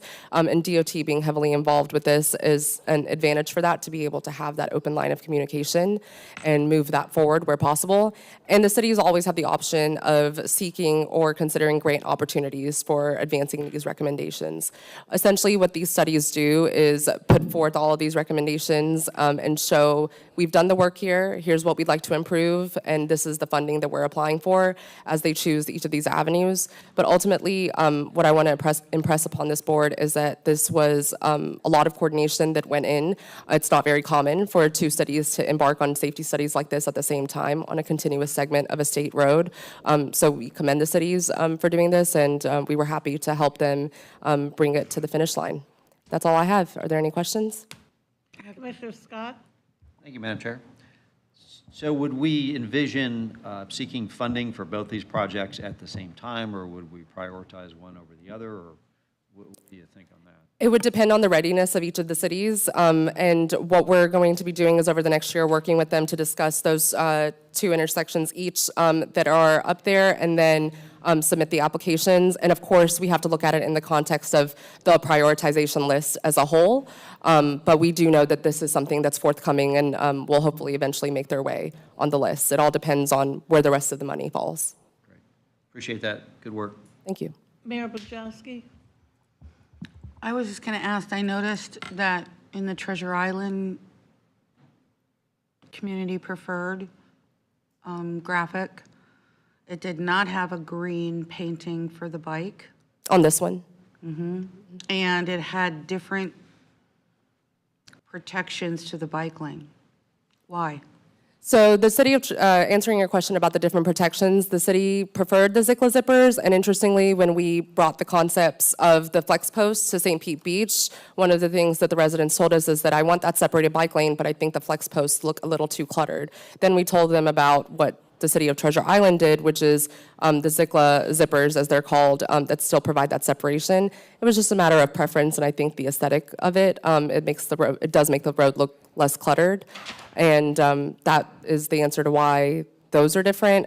The painted bike lanes, I'm not sure of the answer to that. I know that some of the concepts did have the painted bike lanes, some of them didn't. Ultimately, that's something that could be changed in design if they did want to add the green bike lanes here. And typically, we've done painted bike lanes on Gulf Boulevard in the conflict areas where there's left turns, crosses, things like that. Yeah, again, I'm talking about consistency. Because there are so many people that don't live here or live here full-time on that road. They don't know the difference between Treasure Island and St. Pete Beach. Mm-hmm. And so, people respond well and more safely in traffic when it's a consistent look and message, and, that's it. Thank you. Commissioner Eggers? Yeah, on these community gatherings, did you have a good representation from the business community? I don't know if Rodney can speak to the initial ones since I took this over from Christina. At the second one, it was mostly just residents and even seasonal residents that were there. Rodney, can you speak to any of the business? Mostly residents is. And so, again, I know this is a little different, but the one that have the center turn lane and the islands of the tree, it'll look much better. But that's generally where the business community comes out. We did something in Dunedin 580. This was a few years ago, and we beautified 580, and I thought it needed it, but the business community had a fit because access to their business was curtailed. And you've also introduced no U-turns and all that stuff. So it just makes it, that's another aspect. I think it's going to be real in making this a challenge at some places. But I like the overall concepts. What I can say to that is that a number of the recommendations involve adding more mid-block crossings, which therefore would improve access across each side of Gulf Boulevard. I understand the concern behind the concern of business community members where it seems like the landscaping is cutting off that access, though. The car access, but. Yeah. Commissioner Driscoll? Thank you. So you made me Google Zikla zippers. I had to Google it too when I first heard about it. And now I'm obsessed. So, because I'm like, oh yeah, I've seen this before, but this, I mean, there's so many different ways that you can use them. And so I gotta know, in this case and St. Pete Beach, I don't know if you would do the same way with both, but which configuration, because it looks like there actually is a zipper-like configuration, but then it lines up as you get close to an intersection. Is that what you? In my initial Googlings, like yours, that is what I've found. It all comes down to how long it's going to be and ultimately those engineering decisions that get made later on. Okay. I would, and this can be offline, but I'm really interested in learning how you decide, how everyone decides which configuration works best as you go down the street or when you look at doing this with a particular stretch of road. I can definitely follow up with you on that. Yeah. Oh, yeah. I'll be. Yeah. I see it in your eyes. They're sparkling. I just texted my legislative aide. I'm like, Zikla zippers, look it up and join me in my obsession. So, and he is. So nice. I can't wait to learn more. I'll definitely follow up with you. I'll be working the phrase into as many future meetings as I can. There you go. Thanks. All right, Commissioner Burke? Just a quick question. I know I drive this road quite a bit. Did anyone reach out to Madeira Beach to incorporate them into any improvements on 699? Because that's the darkest, probably most dangerous section of Gulf Boulevard. Do you know, did anybody talk to them or invite them to join, or have we considered any improvements to 699 up on the other side of Johns Pass Bridge? Madeira Beach wasn't involved in this, but when I presented this to our technical coordinating committee, Madeira Beach actually said they were interested in taking something on like this. Now, this was just an initial statement, but it does sound like they would like to see some safety improvements in that area that you're talking about. But as far as this study, it was just these two jurisdictions. All right, anything else from anyone? All right, thank you. Thank you. All right, now we're on to number 8, the director's report. I think we've got the local government program first. Oh, I'm so sorry, Chelsea. I know you've seen enough of me. All right, so today I'm going to talk to you about our local government program for grants. So ever since 2017, we've had our Complete Streets Grant Program. Since that time, we've distributed about $8.6 million to our local government partners for concept planning or construction projects. Prior to this year, we've offered $100,000 annually for concept planning projects. From that, we've gotten 78th Avenue in Pinellas Park, Skinner Boulevard in Dunedin, a number of projects in St. Petersburg. And our partners have told us that while they really like the Complete Streets program, it's been very successful, that they would like some additional flexibility in how they can utilize this grant funding for their local projects.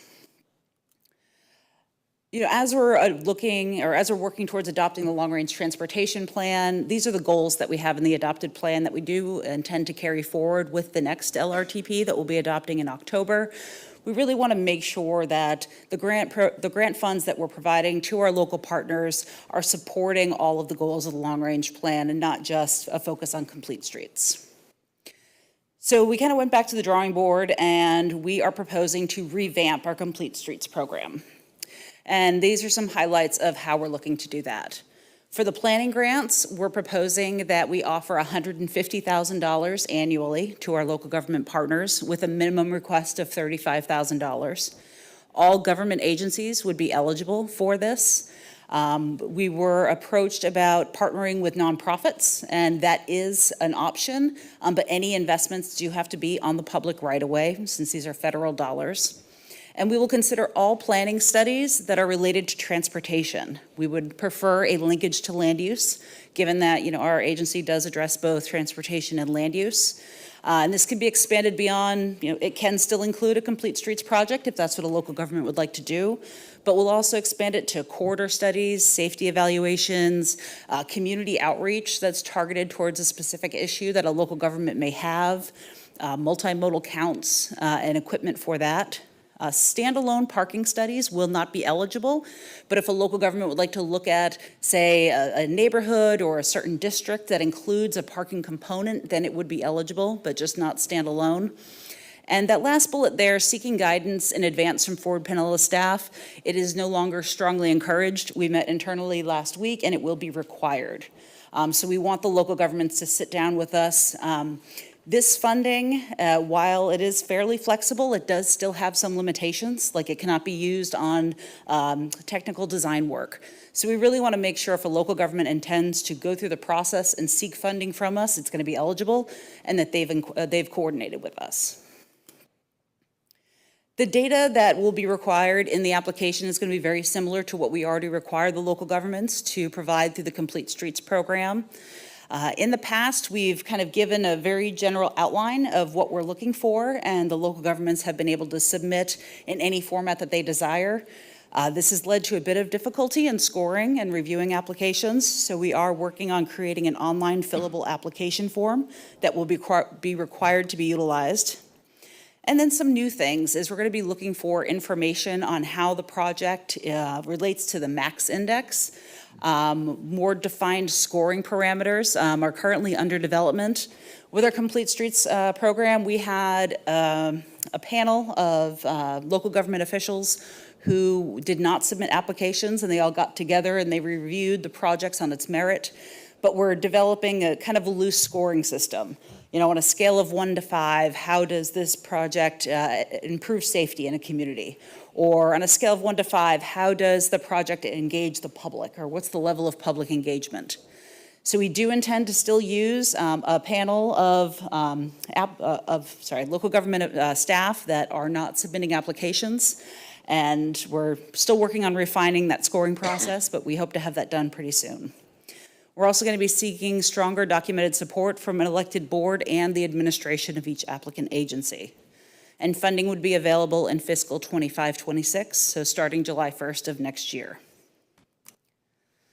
On the construction side, since we're getting very close to adoption of the LRTP, we've started balancing our project costs and our revenues. Up on the slide, we do have a note there that about $1.5 million will be made available annually. Based on some of our preliminary numbers, we think we could at a minimum double that amount. I don't want to commit to a number with you today, but we're hoping to get that number up significantly. So more details on that will be coming in the next couple of weeks. And that will also have a minimum request of $300,000. I will note that on the construction side, while we may go up to $3 million or even more dollars available, these are federal dollars, so the restrictions that are currently in place still apply. A local government must be certified through the local agency program or LAP. It is a pretty high bar to meet, especially for some of our smaller communities, so that restriction does remain in place. And also, these funds cannot be used to provide landscaping, move utilities. Some of the issues that our locals already have with this funding, those don't go away. But hopefully, with additional dollars that could be used on construction, local governments would have additional funding in their own budgets to kind of make up for some of those non-participatory items. So the funding on this would be available in the work program. That would be our goal. So looking at the 26-27 to 30-31 work program. Expanded eligibility beyond just our normal complete streets to intersection modifications, technological equipment to improve mobility, bicycle racks, as long as those are located on public right-of-way. Again, parking lots themselves will not be eligible, but if it's part of a broader construction project for a district, it could be considered. The same scoring parameters exist for this as there are for the planning program. And we've worked this already through our TCC and the Planners Advisory Committee.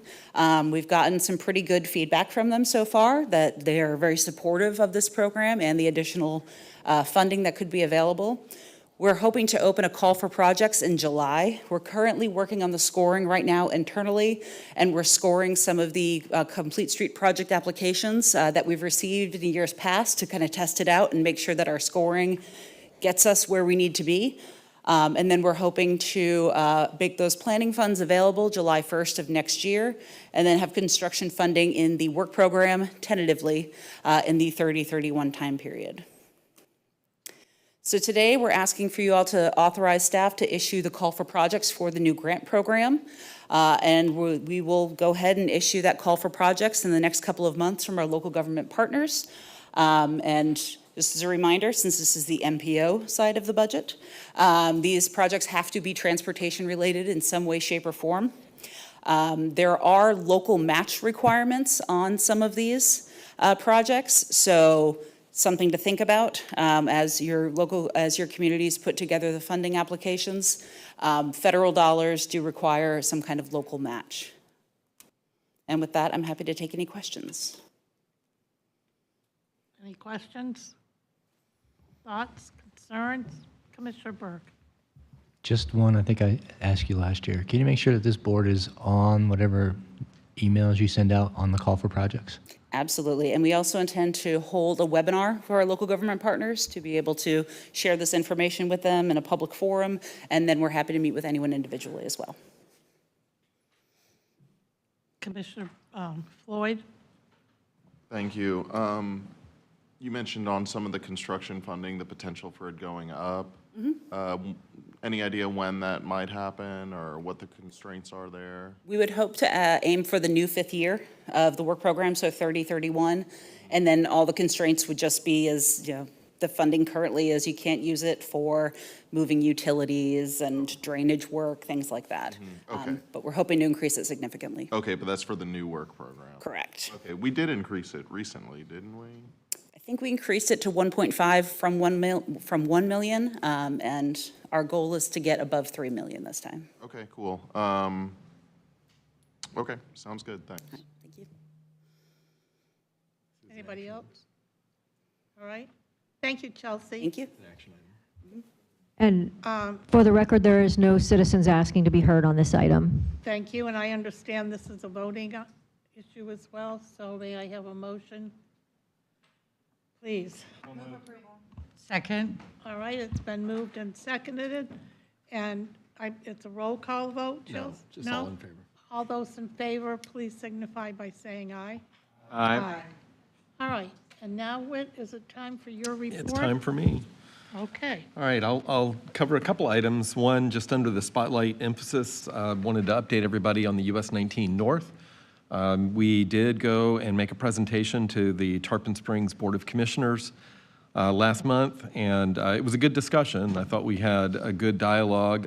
A number of residents came up and spoke about concerns, safety issues they have for US 19.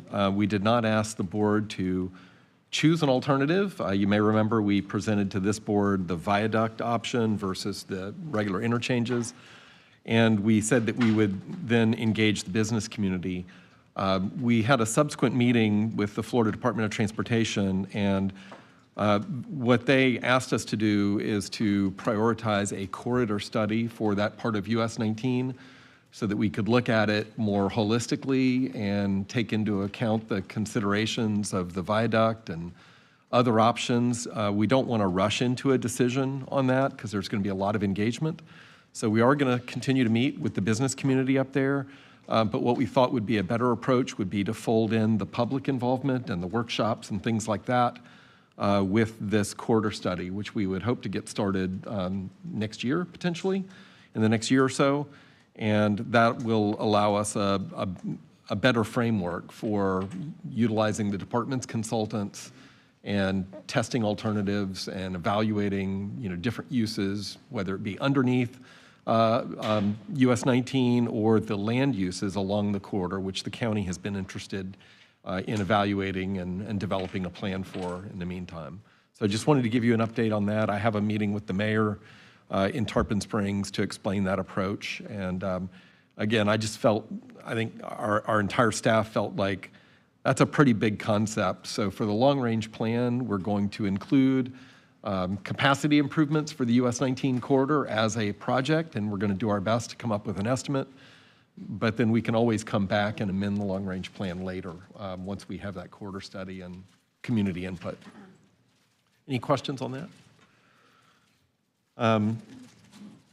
The other one I wanted to mention, we've already talked about Indian Rocks Beach. An update on waterborne transportation. We are scheduling a meeting with all the funding partners for the Clearwater Ferry in the next few weeks to solidify our local match agreements as part of the $650,000 state grant that we received for renewing regular fixed route waterborne service between Dunedin, Clearwater, and Clearwater Beach. The city of Clearwater has committed some funds to a legislative earmark to help pay for some vessels that were acquired through that earmark, and that has potentially lowered their amount of money they have available for operating assistance. We still have no commitment from the county, and we do have a solid commitment of, I believe, $85,000 from the city of Dunedin.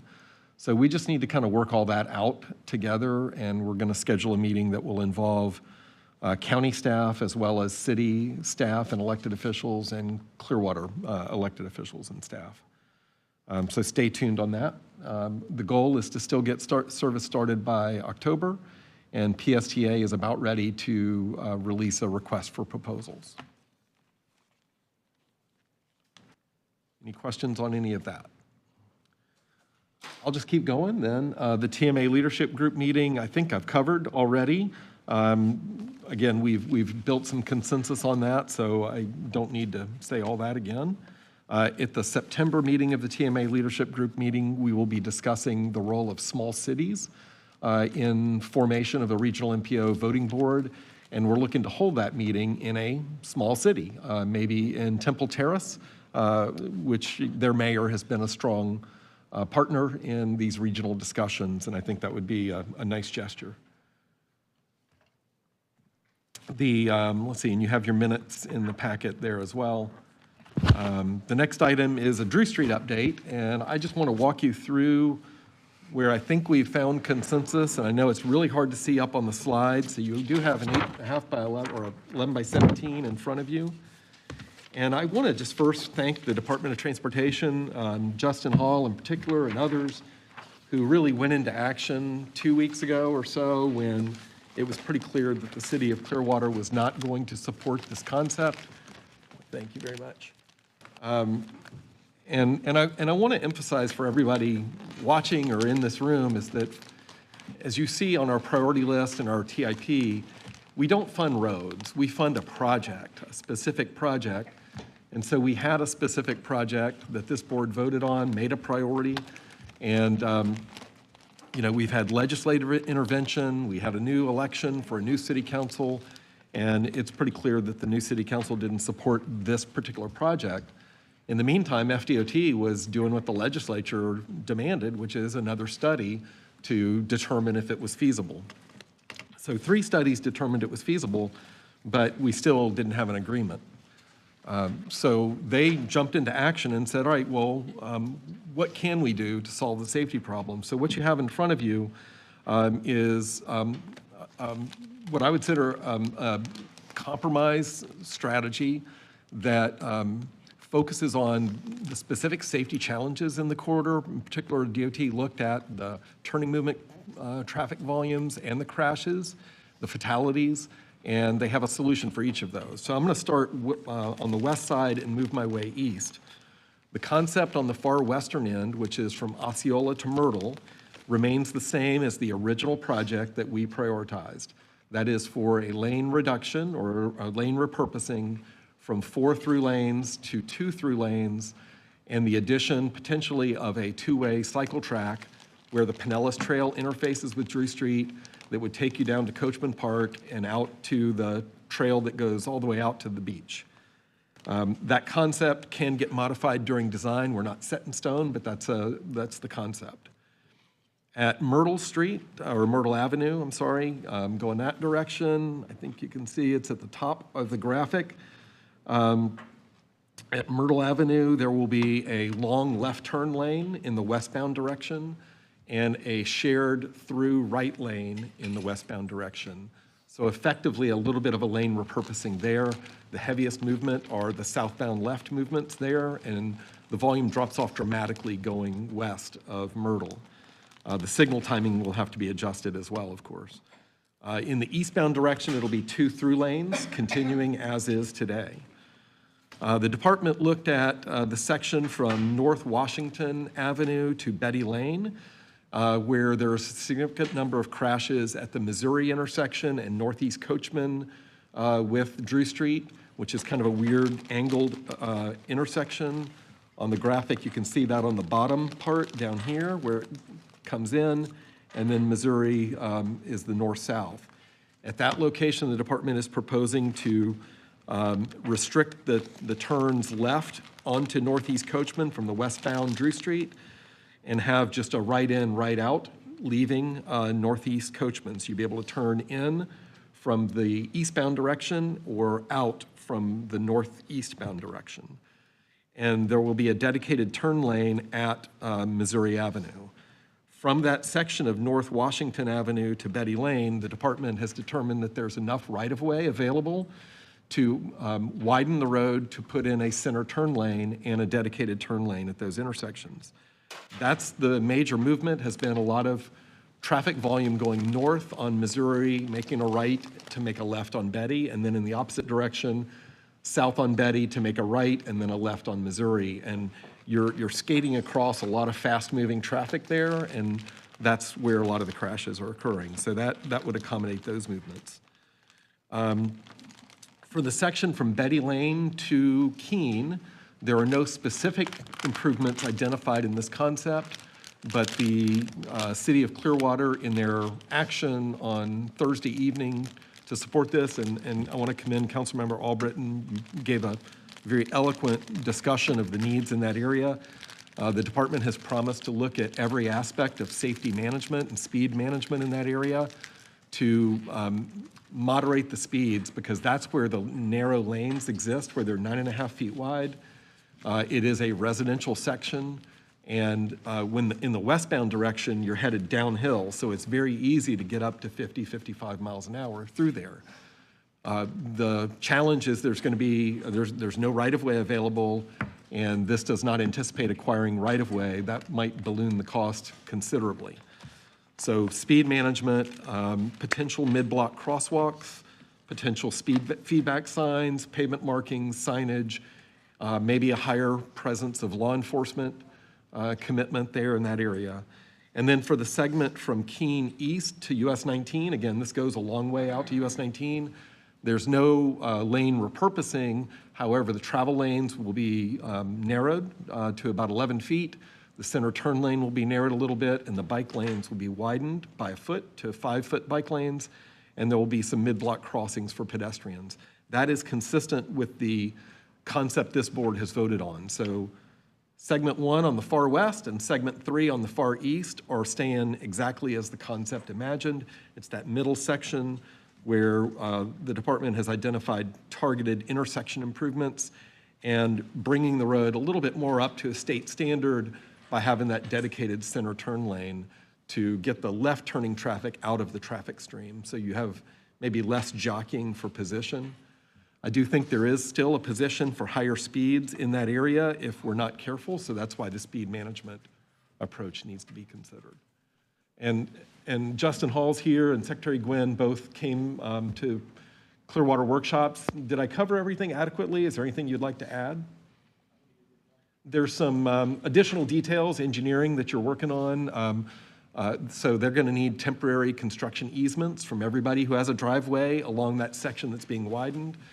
Clearwater is going to have to pay to relocate some utilities in that area. These are older utilities that probably need to be replaced anyway. Those costs are being fine-tuned and determined. And then the department is going to have to coordinate with the Southwest Florida Water Management District, and there may be some unknown costs for stormwater ponds, but hopefully that won't be necessary.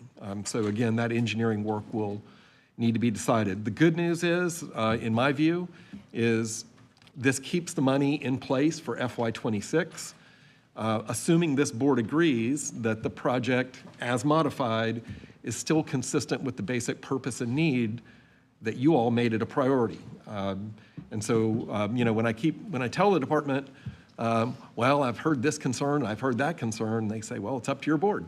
So City of Clearwater voted and they've got an action, but ultimately it still comes back to us to decide, is this still worthy of keeping in the TIP and keeping as a priority? My only concern was if Clearwater didn't support the Drew Street project as originally envisioned or a modified alternative, and we moved the project money somewhere else in Pinellas County to 3 or 4 other projects that were very eager to get that money, we still have a Drew Street safety problem. And so I kind of look at it as we're getting something.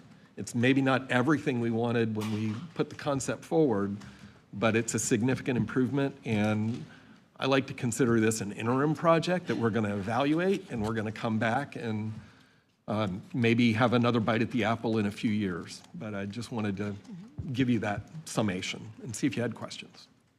Commissioner Eggers? Well, just to remind me maybe, but City of Clearwater came to us about some improvements along here. They did. To assess the safety issues. There are a lot of community engagements. So I guess the first question I have is, of the accidents that have been recorded in this area, from Osceola, let's just say to Keene, where do the bulk of them occur? I'll leave it at that for now. Go ahead and answer that one. Well, I think the bulk of the serious injuries and fatalities have occurred at Myrtle and at Cleveland and at Betty Lane. But there are real tangible examples of lane departure crashes in that section between Betty and Keene. So I don't want to minimize that. So there are crashes throughout that corridor. But it's at the intersections where people are stopping and making left turns and maybe using risky judgments to make those left turns that tend to be the more serious crashes. Is that generally accurate? Thank you for that. So it's spread out. Oh, yeah. And we're not addressing Betty Lane to Keene really at all. Not formally in the concept, but the department has said we're going to throw the kitchen sink at speed management in that area as part of the design. That's fine. I mean, I'll be interested to see what that kitchen sink looks like. This is a major problem area for sure. Betty Lane, coming down the hill, westbound from, where am I? Make sure from Highland, thank you, is just really a problem.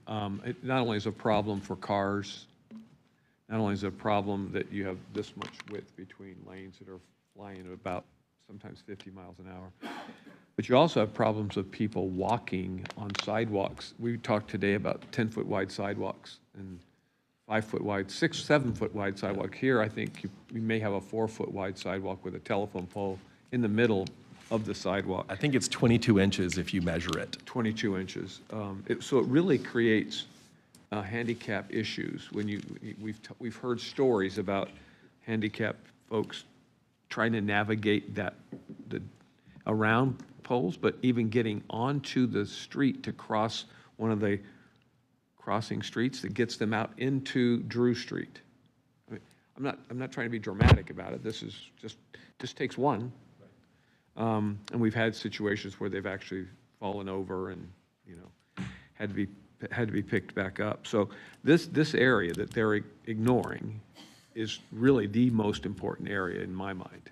You said that the traffic accidents are spread out, but this is an area that's just ripe for disaster. So I'm really concerned. I'm really looking forward to what the FDOT has as far as traffic goes. You slow it down enough, it would be a good thing. Maybe that would open up the possibility of doing other things if they slowed it down enough. Now one lane each way with a turn lane doesn't look so bad if you slowed it down enough. So, thank you. Appreciate your efforts. So I have a big concern because for as long as I've been on this board, I think we've been talking about this Drew Street issue for as long as I have served on it. And here we had a plan, we were moving forward, it was going to get fixed. Then we had an election, things changed.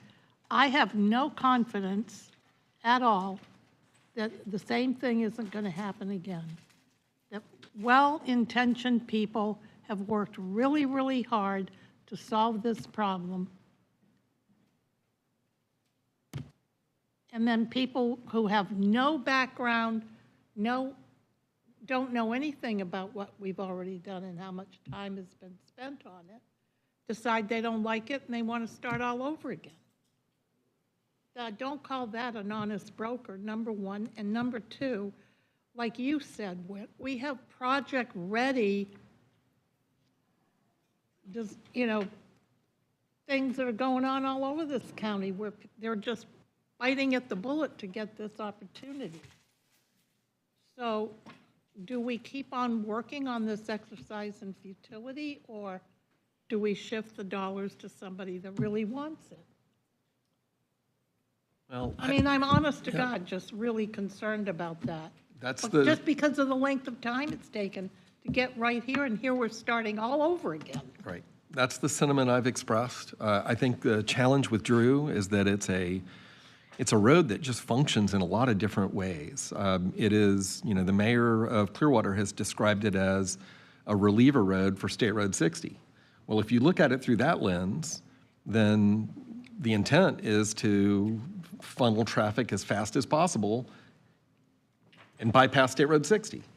Yet it goes through a residential neighborhood. And the residents are the ones who made this project an issue and brought it to staff, and staff applied for funds to us. And then, I don't think that there was unified internal support with the city of Clearwater, and that's difficult to advance a project. So I felt like Ford Pinellas was out there on an island advocating for a project that we weren't sure the city wanted anymore.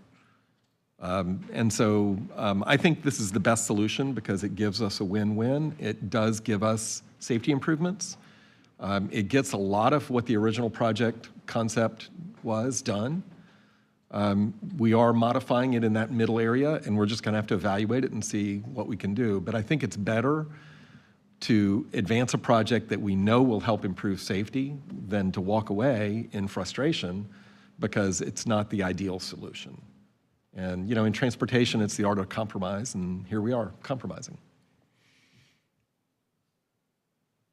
But I share your passion for that. Well, part of my passion results from the fact that I have experienced many young people's death over this kind of crap that just never gets resolved. And my grandson is a victim of that, and I can't get beyond it. So. Are we, is the project west or east of Keene, including repaving all the way out to Belcher? All the way to US 19. All the way to So US it is a repaving, resurfacing project of a county-maintained roadway, which normally we don't do. But because it's part of the overall safety project, and we've had a lot of crashes over there too, because that's a real high-speed section.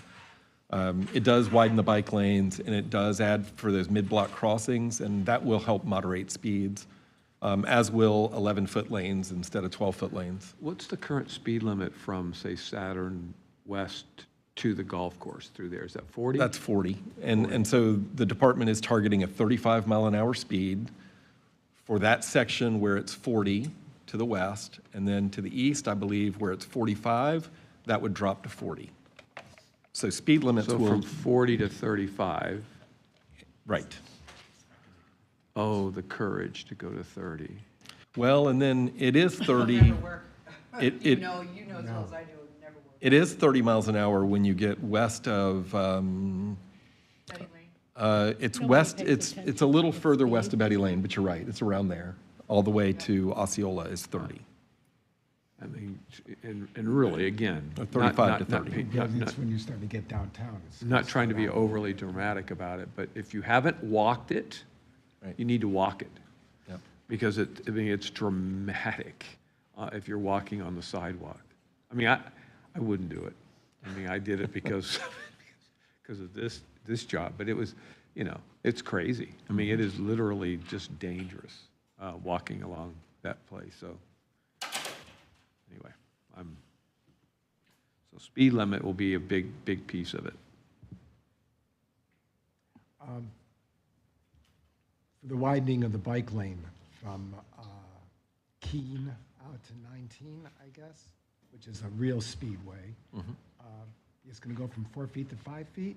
That's right. Is it going to be protected, or is it just going to be a stripe? You need another 3 feet on each side for it to be a protected bike lane, so it'll just be a wider bike lane. We can look at, Do we have a zipper on that? we can look at it as part of design. Yeah. So the department's not even at 30% design, so that's been on pause for a year. As we pick up pencils and start revisiting design, there's some things we could talk about. They've shown to be very responsive, and it's a challenging corridor. I just want to throw out that reducing the speed limit by 5 miles an hour is equivalent to nothing on that stretch. It's not going to make a bit of difference. People won't abide by it anyway.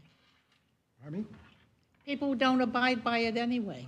There's just no place to enforce it. I don't know where the police would sit Right. to enforce it. There's no right of way to sit.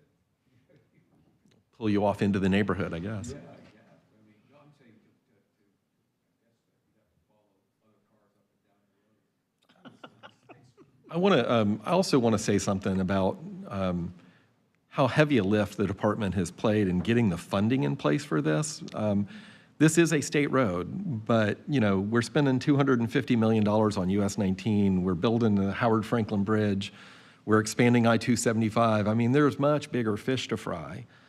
And we made it a priority, and the department did a really good job pulling together the funds. I tried to we were going to do a feasibility study, and the city of Clearwater didn't budget for the feasibility study, so I asked the department if they would do the feasibility study.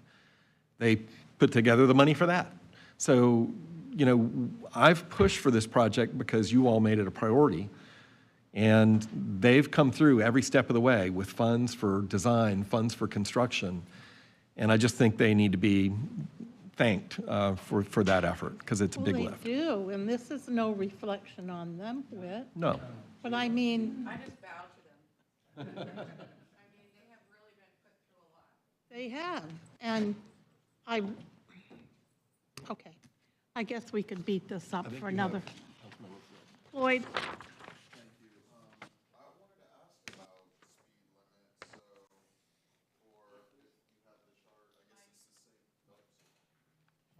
I wanted to ask about speed limit, and I'm assuming this is the same. So on the bottom part where we're widening the road and adding the turn lane,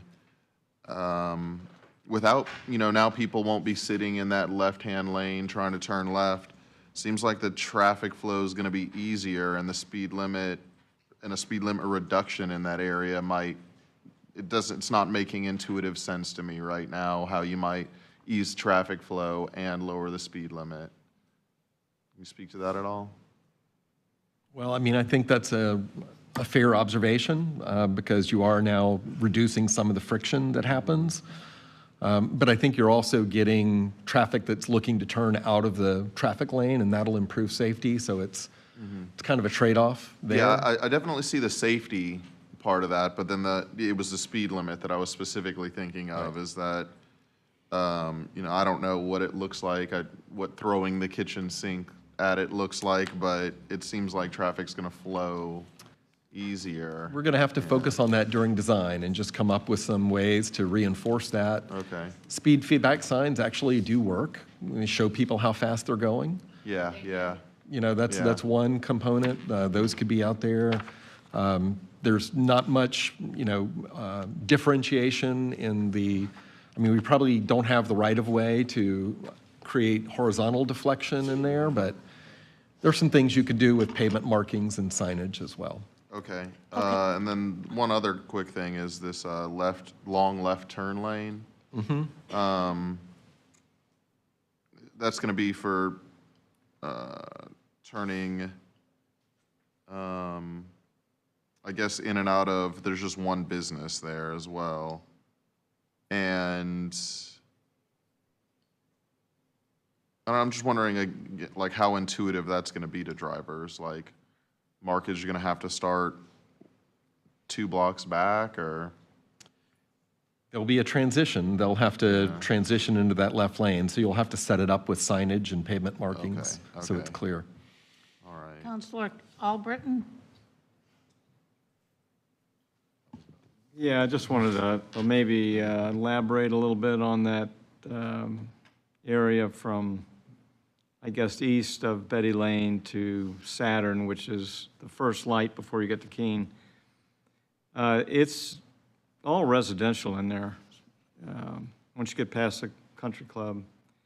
And you're still going to have people turning into their driveways, both ways, left into their driveways north, left into their driveways south.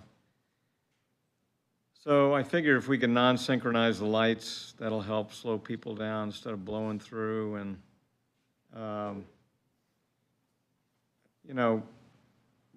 one of my suggestions was putting a flashing pedestrian crossing halfway between Saturn and Highland, which is probably at Lake Avenue, which will get people on the north side of the street to be able to walk across the street to go to the park, because that's what they really do. They want to go down a couple blocks to Crest Lake Park.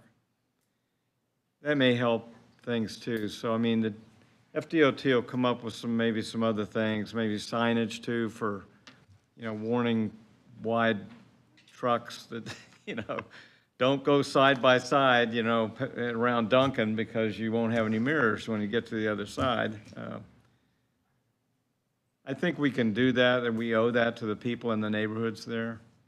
And I just didn't want to see this project get killed, because there's so much more to this, all the way from the Bay to US 19 than this little 2-mile area. But I think we can, with what they've proposed for the alternate in those 2 areas, and then what we can do in that area between Highland and basically Keene, with some additional speed management, I think it'll be a good project. And, we can add to this in future years. If Clearwater really wants to do some more work there, they can maybe buy up some right-of-way and make it a little wider, but it won't happen all at once. This will at least get the majority of it fixed, so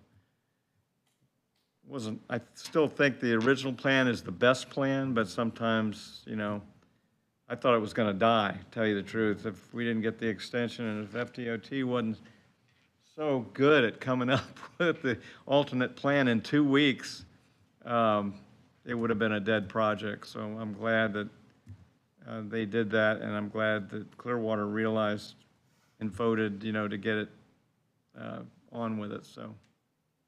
Yeah, I was going to ask if you were comfortable with this, because I know how you've felt along the way.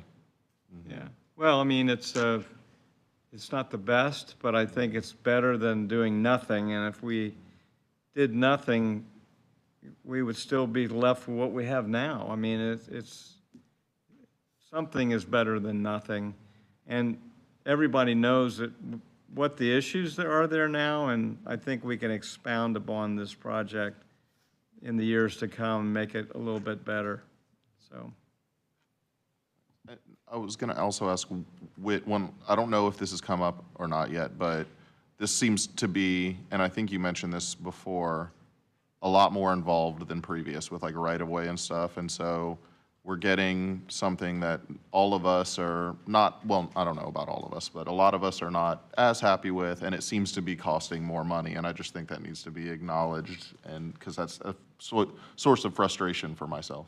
Yeah, I don't have a read on whether it's going to be in total to us in terms of federal and state funds, more money, but by adding a little bit of capacity here and doing a little bit of widening, it does create more flexibility for state funds to be used.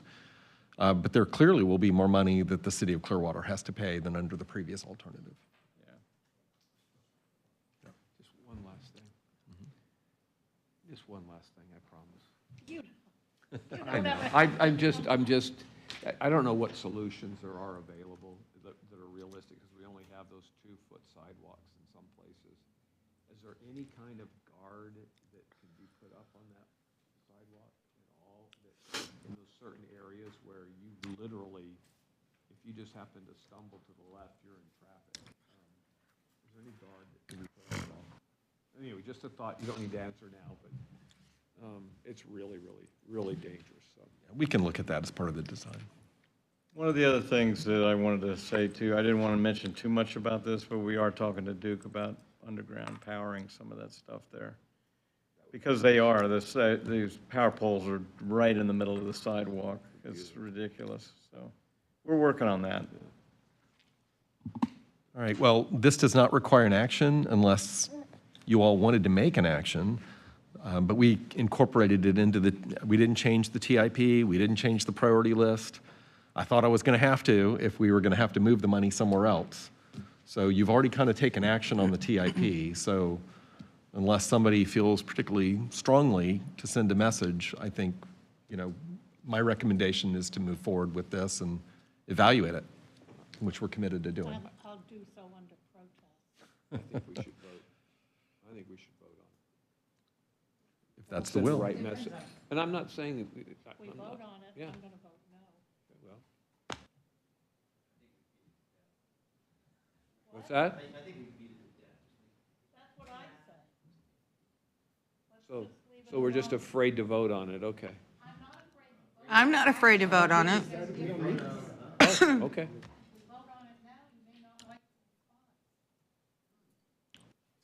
I think that's his point. Yes. That's my point. I mean, I'm going to support it because of what this council member just said, Albritton just said. So, there's a lot of improvements to be made. There's still many, many more that aren't being identified, but at least some of them are getting addressed. Well, yeah, possibly. Clearwater's going to spend a lot more money. Yeah, like I said, I don't know if it's going to be more money that we don't have. Okay. Yeah, I'm sorry. If it's a point, it's just a clarification. I don't know if I look at Whit or Tina, but we originally voted on, and I'm not looking to vote on this thing right now, but because I feel like Clearwater made their decision. But if we originally voted on a different plan, do we then, from a procedure, have to vote on the new plan? Or does that come later? Well, I think this plan is substantially similar to the prior plan that this board voted on, and I think it's consistent, in my view, with the purpose and need of the original project, because 2 of the 3 segments are identical. It's that middle segment where there's been some debate, but there's been a compromise solution that does address the safety issues. So I have a hard time saying it's not consistent with the purpose and need of the project, even though it doesn't entail a full lane repurposing for that middle section. Okay, well, I can tell you in my city, if I have a plan and the plan changes, I have to revote. I'm not asking to do that. We I'm, vote on it today anyway, because it's not on the agenda. I don't think it would be appropriate. gotcha. Well, then you guys look into it. I just want to make sure from a procedural perspective, we're doing the right thing. We'll confirm that, but I think Yeah. we are. I don't What care will one way or another. What I will promise you is that when we're ready at 30% design and we have some of these concepts fleshed out, we'll bring it back. And we'll make sure the board has an opportunity to take a look at it. Okay, All good? is that it, Whit? I just have couple minor things. One, I just wanted to reference the Tampa Bay Times editorial on pedestrian safety. I included it only because I know it's the first in a series of editorials that they're going to be running. The next one will focus on what can local governments do, what can advocates do, and it's kind of good timing right after this Drew Street project. And then I wanted to let you know that, we had a fairly contentious discussion last month about the 34th Street South project. And I'm really happy to report that FDOT and the city of St. Petersburg went out there and had a meeting with the Broadwater neighborhood, which is immediately adjacent to that section of 34th Street. They had 35 attendees to kind of update everybody on the construction, the timing, the bus and turn lanes, all of that. And there was general support for everything that was happening out there. There was only one complaint that was recorded about the project, and it was that the bus and turn lanes didn't go further north and only went to 22nd Avenue South. So that neighborhood is being kept in the loop. The department was there to speak to the construction aspects of it, and Evan Morey, who came to our board, spoke about the other elements of the project. So we're keeping the community in the loop as that project moves forward. I just wanted to give you that report. And that's all I have.